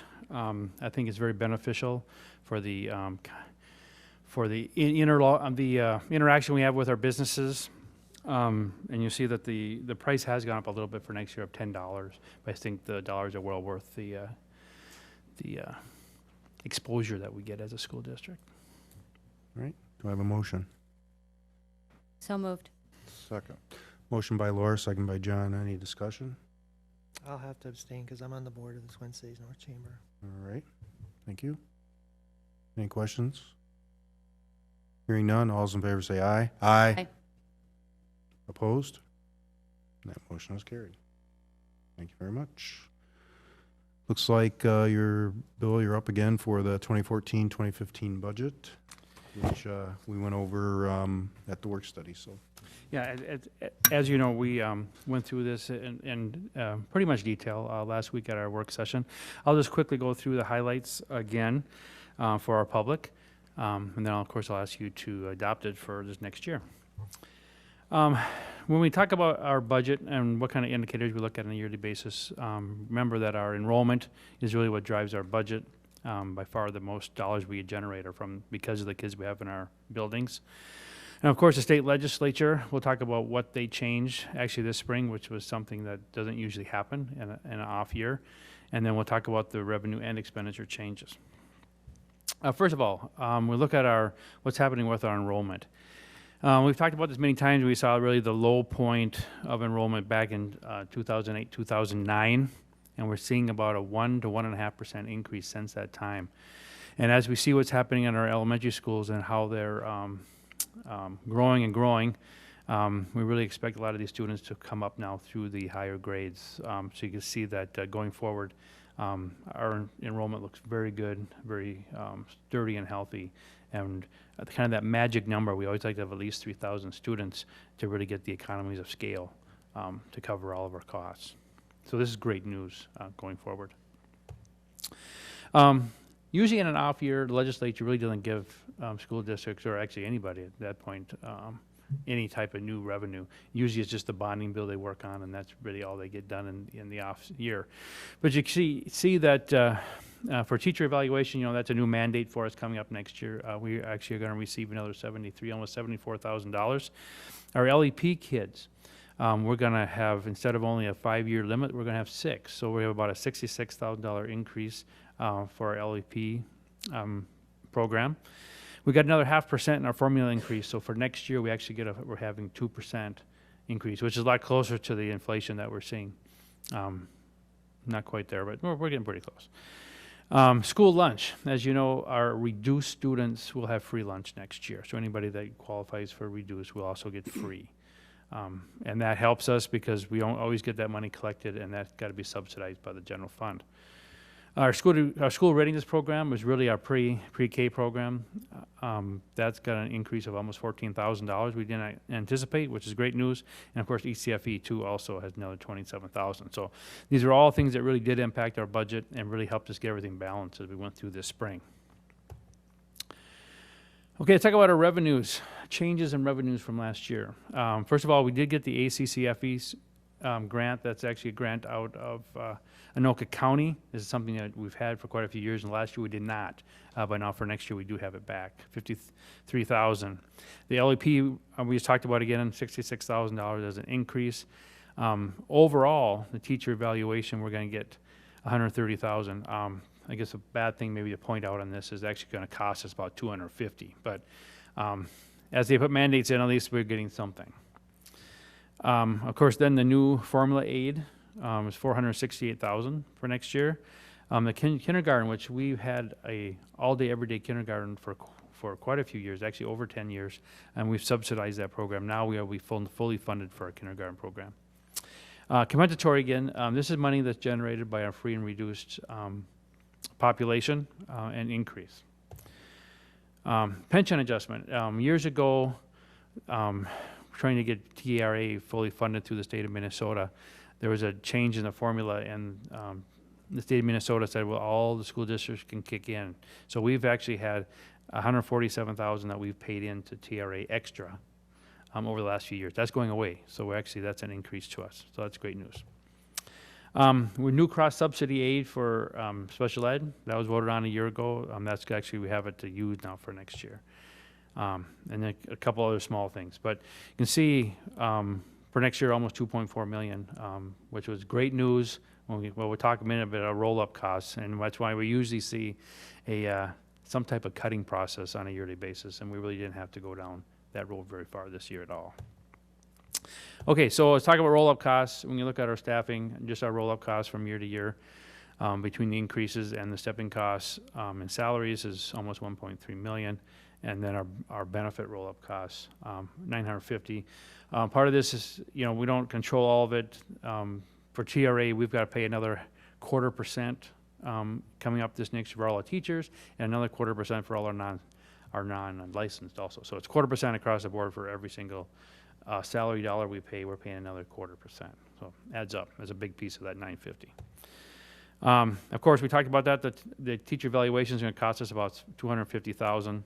Our work comp insurance, our mod factor has been increasing. We have about $100,000 increase. The good news, silver lining, that looks at a 4-year history, and our big year is going to fall off next year. So we really see this probably coming back down almost as much as it went up this year in the next year. And severance. If you know, we put money away in the OPEB trust for all our health severance, but our cash severance, we had some money set aside, and that will be used up in the current year. So we've had to set some money aside. I counted, we have 11 future retirees that we still have to pay severance out on, and then that goes away forever. Then everything is currently funded. Transportation, we have when we got the new contract, the only increase they get is if we get an increase. So they'll get a 2% increase. So that's what that 30,000 is coming from. So about almost 2.7 million. So it's a big number, but when you look at the total of our budget, it's within the guidelines. Okay. So here now in your board packet, I did put the summary in there. You see it a little easier than trying to see all this on the screen, but I'll quickly walk through that. When we look at our unassigned dollars in our general fund, it is balanced, where we're bringing in 40.5 and spending about 40.5. Staff development, pretty much the same thing. We're balanced there. Gifted and talented, we're balanced. Grants, of course, we spend only the dollars that we get there. Deferred maintenance, these are dollars that we get a little extra because of the age of our buildings. We pretty much just use that every year. You see, we're spending a little more than we have, but we do have a pretty good fund balance in that area. And operating capital, pretty much, again, matched up using it. We're trying to get everything we can done with the capital dollars we have. And then health and safety, don't be afraid of the negative number there. That's very normal. Most health and safety projects, we do the project, and then we get funding afterwards. So you can see that we have a negative fund balance going into the year, and we'll continue to have a negative fund balance going out. But that's 100% funded, so there's nothing to worry about. Touch on food service. Again, balanced budget. Food service, we've continued to have more meals served, mainly because we have more kids. We're serving more meals, and that's really covered our costs of our staff, so it's turned out really good. Community ed, again, we have a balanced budget. Actually, remember the last couple of years, community ed's been a little tough to keep balanced, and we had a bigger fund balance, and it has been shaved down a little bit. We actually see a little bump up now on the fund balance for next year for community ed. Building fund, you'll see a big negative number there, mainly because we've already received the dollars to pay for the new building or the new addition on Valley View Elementary, so we're spending all that money out. So that's why you're seeing a big negative number there. Debt service, we have a little excess fund balance there. You see we started the year at $765,000. So we actually are under levying a little bit in that area, giving those dollars back to our taxpayers, so a little less tax. So that negative number is not a problem. We still have plenty in that fund balance going forward. The flex account is our benefit flex, just flows through our books. Dental, we are self-insured. You see we have a $133,000 fund balance starting out the year. We haven't had to raise any premiums for our employees for quite a few years, and they're still very healthy, so we aren't going to have to do that again for a while. Student activities, you'll see that they fundraise about $200,000 a year and spend it, of course, but that really is a nice extra piece for our athletic and our arts programs. And then again, we'll touch on the OPEB trust. We're actually overfunded for our future liability right there, so we're in very good shape for very, very many years in the future to cover our health insurance for our future retirees. So, any questions? Questions? Just a comment. I just want to highlight that we asked about the fund balance being still in the healthy range, even with this new budget. So I believe that's correct, right? Yeah, yes, it is. We're running right around 14% of the previous year's expenditures. Our goal for a long time was that 10% number. And when the auditors come in, they say you should at least have 10% in your fund balance just to cover changes that happen in your budget. Now, as you know, over the last few years, we've seen some other districts around us actually have a little higher than that as a percentage, and we've talked about trying to get that up. It is hard to do that. We have a balanced budget. We're not going backwards, but it's hard to build a fund balance in a school district. At the same time, I mean, we're given funding to pay for our programming for our students, and we're not, we're here to be a bank and get a really high fund balance. But we certainly are going to be prudent and careful and be financially responsible. Right. We're still conscious of what may befall us and trying to plan for that as much as we can. Yes. Yes. Do also want to highlight too that the health and safety dollars are required by state law, that we have to spend that money to take care of these issues. So, yeah, a big piece of our health and safety dollars are health and fire. The state fire marshal comes in and says you need to fix this, this, and this. It gives us a time period to do that, and we take care of that. Over the last couple of years, we've actually replaced quite a bit of the fire alarm systems in our schools, and it's costly. All right. Any further comments? Do I have a motion to move that forward? Make that motion. Second. Motion by Missy, second by Laura. Any further discussion on the 2014-2015 budget? Hearing none, all those in favor say aye. Aye. Opposed? That motion is carried. Thanks, Bill. Thank you. Next topic for Bill this evening is the Alternative Learning Center Physical Host Agreement. What I did here is in your packet, you see a copy of the agreement with 916. We will now not only be us, now it'll also be Spring Lake Park.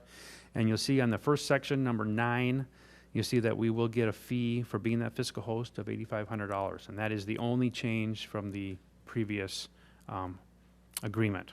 So I'd just like to have you adopt that tonight. Do I have a motion to move that forward? So moved. second. Motion by John, second by Ted. Any discussion? Hearing none, all those in favor say aye. Aye. Opposed? Motion is carried. Okay, thank you. Sure. Next agenda item for Bill this evening is the Northeast Metro 916 Health and Safety Levy Resolution. Every year, because 916 cannot levy any dollars, all the member districts levy the dollars for their health and safety programs. There was actually an estimate for next year of $100,000, and you see that it's only now going to be around $85,000. So that's good news for us. We actually have a couple new members in 916 school districts, so that actually helped us save some dollars actually for our levy. So our levy is actually going down a few $100s for this next year. And I guess I'm just asking you to okay that levy going forward for 916. It'll be included in our levy in September. All right. Do I have a motion to move that forward? So moved. Second. Motion by Missy, seconded by Laura. I'll go over the levy. It's 3 paragraphs, essentially. The resolution for the Okay. levy. Resolution approving Northeast Metropolitan Intermediate School District 916's Health and Safety Program budget and authorizing inclusion of a proportionate share of those projects in the district's application for health and safety. Be it resolved by the School Board of Independent School District 13, State of Minnesota as follows. School Board of Northeast Metropolitan Intermediate School District 916 has approved a health and safety program budget for its facilities for the 2014-2015 school year in the amount of $86,325. Various components of this program budget are attached as Exhibit A hereto and are incorporated herein by reference. Said budget is all hereby approved. Minnesota Statute Section 123B 3.57 subdivision 1 as amended provides that if an intermediate school district's health and safety budget approved by the school boards of each of the intermediate school districts member districts, each member district may include its proportionate share of the cost of the intermediate school district program as a health and safety revenue application. 3, the proportionate share of the cost of the intermediate school district's health and safety program for each member school district to be included in its application shall be determined by utilizing a blended rate where half of the rate is determined by multiplying the total cost of the intermediate school district health and safety program times the ratio of the member school district's net tax capacity to the total net tax capacity of the intermediate school district, and half of the rate is determined by multiplying the total cost of the intermediate school district health and safety program times the ratio of the ADM utilization by district to the total ADM utilization. The inclusion of this proportionate share in the district's health and safety revenue application for fiscal year 2015 is hereby approved, subject to approval by the Commissioner of the Minnesota Department of Education. Paragraph 4, one sentence, upon receipt of the proportionate share of the health and safety revenue attributable to the intermediate school district program, the district shall promptly pay to the intermediate school district the applicable aid or levy proceeds.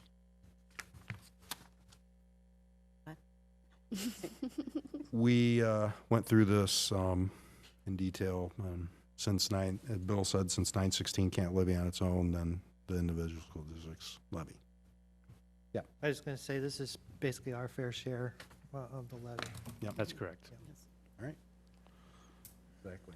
Any other discussion, questions? It's a resolution. Would you call the roll, please? Palmer. Aye. Bardell. Aye. Larkin. Aye. Landwehr. Aye. Meyer. Aye. Lee. Aye. Very good. Resolution is passed. Thanks, Bill. Next agenda item for Bill this evening is Operation Levy question. The board will be asked to approve administration to develop an Operation Levy question for the 2014 election. We also have joining Bill is Brian Hennekens, our Director of Technology and Security Services. Okay, thank you again. Lots of this information we've talked about here the last about 3 meetings, I think, in a row we've talked about it. But again, we'll touch on the mission of the school district, and we really are here to create worlds of opportunity for every learner here in our school district. And I've mentioned this before, we really, when we talk about the levies, talk about operating levies, and talk about our core values, we really are talking a piece of all these core values kind of will go into these levies. When we look at our community is really involved in funding our school district, and we're really here to give an excellent education for our students. And of course, in collaboration, I guess we've talked about these things, but I really feel that really touches all of them, and it really is all encompassing when we talk about the finance side of the school district. Again, for 2014, we were talking about the renewal. We've had this in place now for the last 10 years. We need to renew the operating levy to continue our current programming. Without that, we're looking at a $1.2 million decrease in our funding, which really accounts for about 15 FTE. So if we didn't have this levy, we'd have to go and cut 15 of our teachers out of our school district. Again, I just want to touch on the levy, the history of the levy. Back in 2005 is the last time they voted to put the operating levy on. So the 2006 number is what that went up to at the time, with the increase of $303. And at this point, we're right back down to where that is. So our levy is the same. And if you remember what that bump was, the first bump was the Highlander Center. When we put the gym on the high school, we had to update the sprinkler system in the high school. So we had some extra dollars that were temporary. Well, not temporary, but we had to temporarily levy it to take care of actually a permanent situation. So now we are back down. So I just wanted to, just a reminder. And then, of course, we're here to ask you tonight to approve a motion that the administration would develop the ballot question and resolution to ask the public to renew our existing operating levy this fall. Do I have a motion to move this forward? So moved. I'll second. Motion by Laura, second by Ted. Any discussion on the Operation Levy question? Yeah. I think the reason, correct me if I'm wrong, is that this would really impact our ability to deliver education if we didn't ask for this money. And this is just a renewal of the existing levy. Correct. This doesn't just, going forward, the taxes that you would pay on this levy remain the same. It generates the same amount of dollars that it's generating right now. And like I say, without it, we'd have to make some really serious cuts to bring our budget back in line.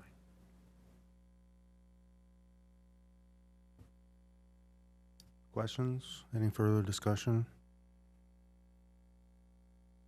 I don't Alright. see why we wouldn't Yeah. do this, Yeah. Yeah, I know. to be honest. Yeah, I understand. Yeah, we went through this in quite some detail. All right. Hearing none, all those in favor say aye. Aye. Opposed? That motion is carried. Yeah, thank you very much. Thank you. Next agenda item is capital facility levy question, and that's Bill and Director Hennekens. Again, kind of summarize the information that we've talked about the last few, actually the last couple of months. But we look at our facilities and first of all, the age of the facilities. We put together a 10-year plan for our facilities, but of course, we don't have enough dollars to actually cover all the things that need to be done to our buildings. So our 10-year facility need is actually $11.5 million, and the dollars that we have available to take care of that at this point in time is $5.5 million, which nothing to sneeze at. It's a very good number to get after these buildings, but we are be short to get through and keep our buildings really in good operating condition. So you can see that our unfunded need, there is about $6 million over the next 10 years when we look at our facilities.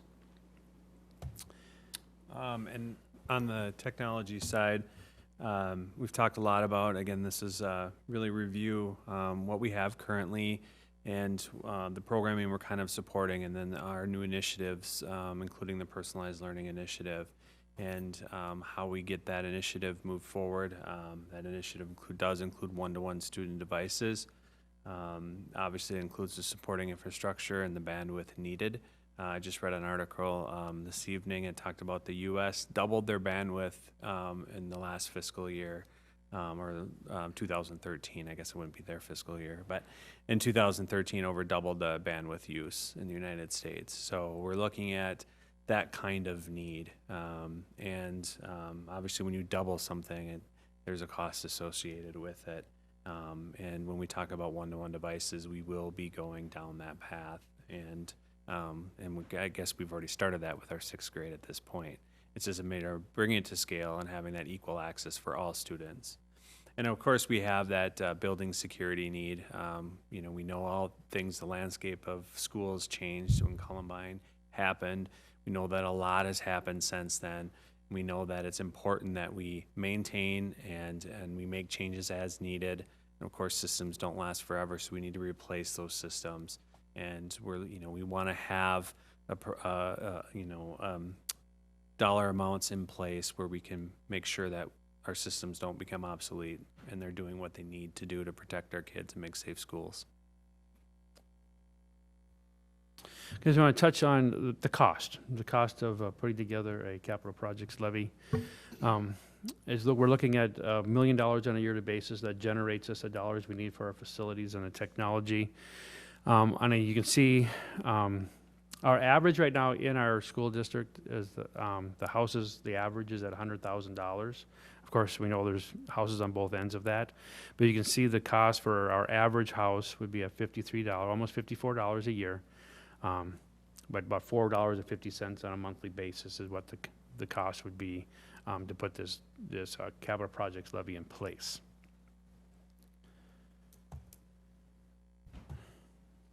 So we're here, I guess, to ask the board to approve a motion to approve the administration to develop a ballot question resolution to ask the public for a new $1 million 10-year capital projects referendum, where 60% of that would go to facilities and 40% to technology. I'll make that motion. Second. Motion by John, second by Missy. Any discussion? Yeah, go ahead. I think I discussed this with Superintendent Kelly and both of you in length, so thank you for that. Mm-hmm. We discussed about the personal learning initiative, if this money would be enough to fulfill our vision for that. Can you speak to that at all, or have you looked? So these dollars aren't solely supporting that initiative. But it's what we need to get the initiative to scale. So with existing dollars, we've already started the initiative. And, you know, we can only project so far when it comes to technology. It changes very quickly. We make some assumptions. We do make assumptions that, you know, where our devices are priced currently, what we currently pay for equipment to support our infrastructure, what we currently pay for bandwidth. And, you know, we have trends over time. So, yes, when we go out 10 years, it can be our best guess. But for our immediate needs and what we project moving forward with the personalized learning initiative, I shouldn't say best guess, best educated guess, again, based on trends in past, this will fully support bringing that to scale for our entire district. Okay. Because that's critical that we fulfill that vision is. Yep. Yeah, Laura. And as I understand that you've also factored into this replacement costs. Yes. And grades. So this isn't just, you know, today's technology today. It's today's or 5 years from now technology that we'd be looking at too. So that's factored in as well. So this is a full strategic direction that we're going in. Yes. And we're not looking at just a snapshot of today. Yes. Thank you. Yeah. Yeah, the other question we discussed is, and you told me the answer to this, but we couldn't find this money in our existing budget. We actually do need to go out to the voters to ask for more. Yeah. This additional money. Our only option, Chad, at this point, to find these kind of dollars is actually cut our staff in order to find the dollars. And when we're talking about $1 million a year, we're back to what we talked about just with our operating levy. We're talking 13, FTE that we have to cut to find these kind of dollars. And that really would make it hard on our programming. Our class sizes would really go up quite a bit. Okay. Thank you for telling us that. Yeah, Laura. Yeah, and just to mention some of the facilities needs that I've seen are things along the lines of windows, boilers, things that we literally could not operate the school without making sure that they're maintained and that they're operational. Our buildings are how many years old? Yeah, all of our buildings are over 50 years old. Some, of course, a little bit more. Majority of the windows in our district are original from the early 1960s. It is time to replace them. As well as our plumbing Yeah. and The other big pieces are the plumbing. It's also the heating plant, and then of course the outside envelope of the building when we talk about Pointing. doors and tuck pointing and roofs. All glamorous stuff. Yeah. Which I by love the way, heat and will save plumbing. us money in the long run. Yeah. That's true. There actually is a payback on the windows, but it takes quite a few years to get it back. But it does save us some energy. Just a comment, I think it's important for people to know that, we're going out and we are asking for their support, but as a board, hopefully we're demonstrating we're supporting our moving forward with our technology. We want to maintain our building, so it may be a difficult step or decision to make as a group, but that we're walking the walk and saying these are important to us, and we're telling the community that this is what we need to stay on the path as well as maintain when you start talking about some of the capital stuff. So I do like the personalized learning because it fits in with our mission to unleash the potential of each individual student. Each student has their own individual potential, and we have to tailor our education to that. And that technology is a great way of doing that. Yep. All right. Any other comments, questions? Hearing none. All those in favor say aye. Aye. Opposed? That motion is carried. Thank you. Thank you. Thank you very much. Thank you. Board topics. just expanding on just what we just had our discussion on as far as the, both of the questions that we approved to go forward. For us, this is my personal opinion, I guess, but as a board, we need to move forward and, as a group, that high-performing board, when people have the questions they want to know, why should I vote for this, that as a group, we come together and make the same statement and let people know how important it is to us. So I'm looking forward to the opportunity to work as a group to move forward and answer the questions or educate the public on what we think is important. I know next month, is it next month, Superintendent Kelly? The questions will be brought before us and once they're formulated. And Mr. Chair and members, we will now go to our attorneys and get the actual questions drafted with your approval, and then we'll bring them back August 13th. All right. Do those questions require approval at this point, or are we done Final with that wording there. process? We would like to bring you the actual questions so you could review them one more time, Okay, all right. just to be sure Just- that everything is just exactly what we talked about. Sure. Yeah. One thing that's, Transparency.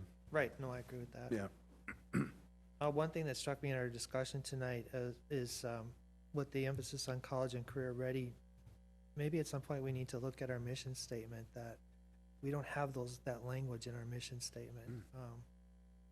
I don't know, just a thought that struck me. That's may I respond? Yeah, That's a very absolutely. interesting thought, and as Yeah. we develop out the pathways, we're trying to tie those to the strategic plan. But in 2015, we'll have an opportunity to reevaluate the entire plan. Okay, And so that That is was my next question, yes. And Yeah. so we'll take a look at that and not only look at mission, vision, but strategic directions as well. when we do that, one thing that I would like to see is actually goals that are set by the board as far as levels, or you know, with the consultation of everybody involved, as opposed just to the staff setting the levels. That way we have a greater communication between all of us. So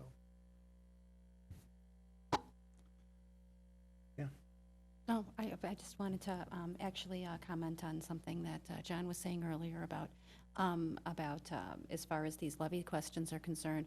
I know that all of us are looking forward to engaging the public and hearing a lot more feedback on these things. I've actually had several conversations with constituents with regards to, you know, what is the deal about the levy? And I said, well, this is what the plan is. And they're like, yes, yeah, that makes perfect sense. So I really look forward to any comments. If anybody wants to, you know, send us any questions, you can send the questions to all the board, and we will certainly follow up. You know, so I just appreciate that. well, just as we teach our students to think critically about issues, hopefully our public will I'm sure think they will. critically as well, and we can participate in that discussion. Yeah, good point. Supportive small town communities. I think it's going to be really, really important as we move forward with this, that we're all, and I think we're all on the same page, obviously, based on the votes tonight, but that we're all saying the same thing, so that, and I don't know how we come up with that same message, but I think that that's going to be really, really important, so people know as a board that we're unified on this. The only other thing I had topic-wise, and we were discussing it, is our subcommittee for the listening sessions. We're going to continue to move forward on those, and that may be, you know, an opportunity for people to come and ask questions at that point too. So, not that they shouldn't come forward ahead of time, but that message, I think we need to really be consistent. So, Yeah, this is a great opportunity to It is, communicate. and our community gets to make the decision, so. And I think it's also wonderful that we're doing this in a year where we expect to have, because of the governor's race, we're Yeah. going to have a higher turnout. Right. We're actually going to have a much better, there more public will have a voice in this, just because typically there's a higher turnout this year. So I think that's definitely the better way to go to it. More people will be paying attention, will understand what the needs of the schools are. And where they're going. So this is a great opportunity for us to engage the public on all levels and have their input. Thank you. And it's the public that's funding Yeah, this whole absolutely. thing. So No, Well, that's it's- right, yeah. Schools are the public, the public's the schools, and, you know, Yeah. I mean, it's all the community and, Yeah. you know, Right, any further board topics? the parade, jamboree. Oh, yeah, Yeah. something's going on Friday night in Columbia Heights. That's right, that's right. There's actually, the parade starts 6 o'clock Friday night, and then there'll be fireworks at Huset Park, weather permitting, Saturday night. And then there's a host of things that are going on throughout the community. I think that the medallion hunt starts tomorrow. I mean, there's on the city's website, they have a list of all the jamboree activities that are taking place, so. The very popular Highlander tattoos will be making another appearance. Yes. Yes, I know, that's right. All right, any other board comments? I wish each and every one of you a restful July. Happy for Happy 4th, and we will see you back here on August 13th.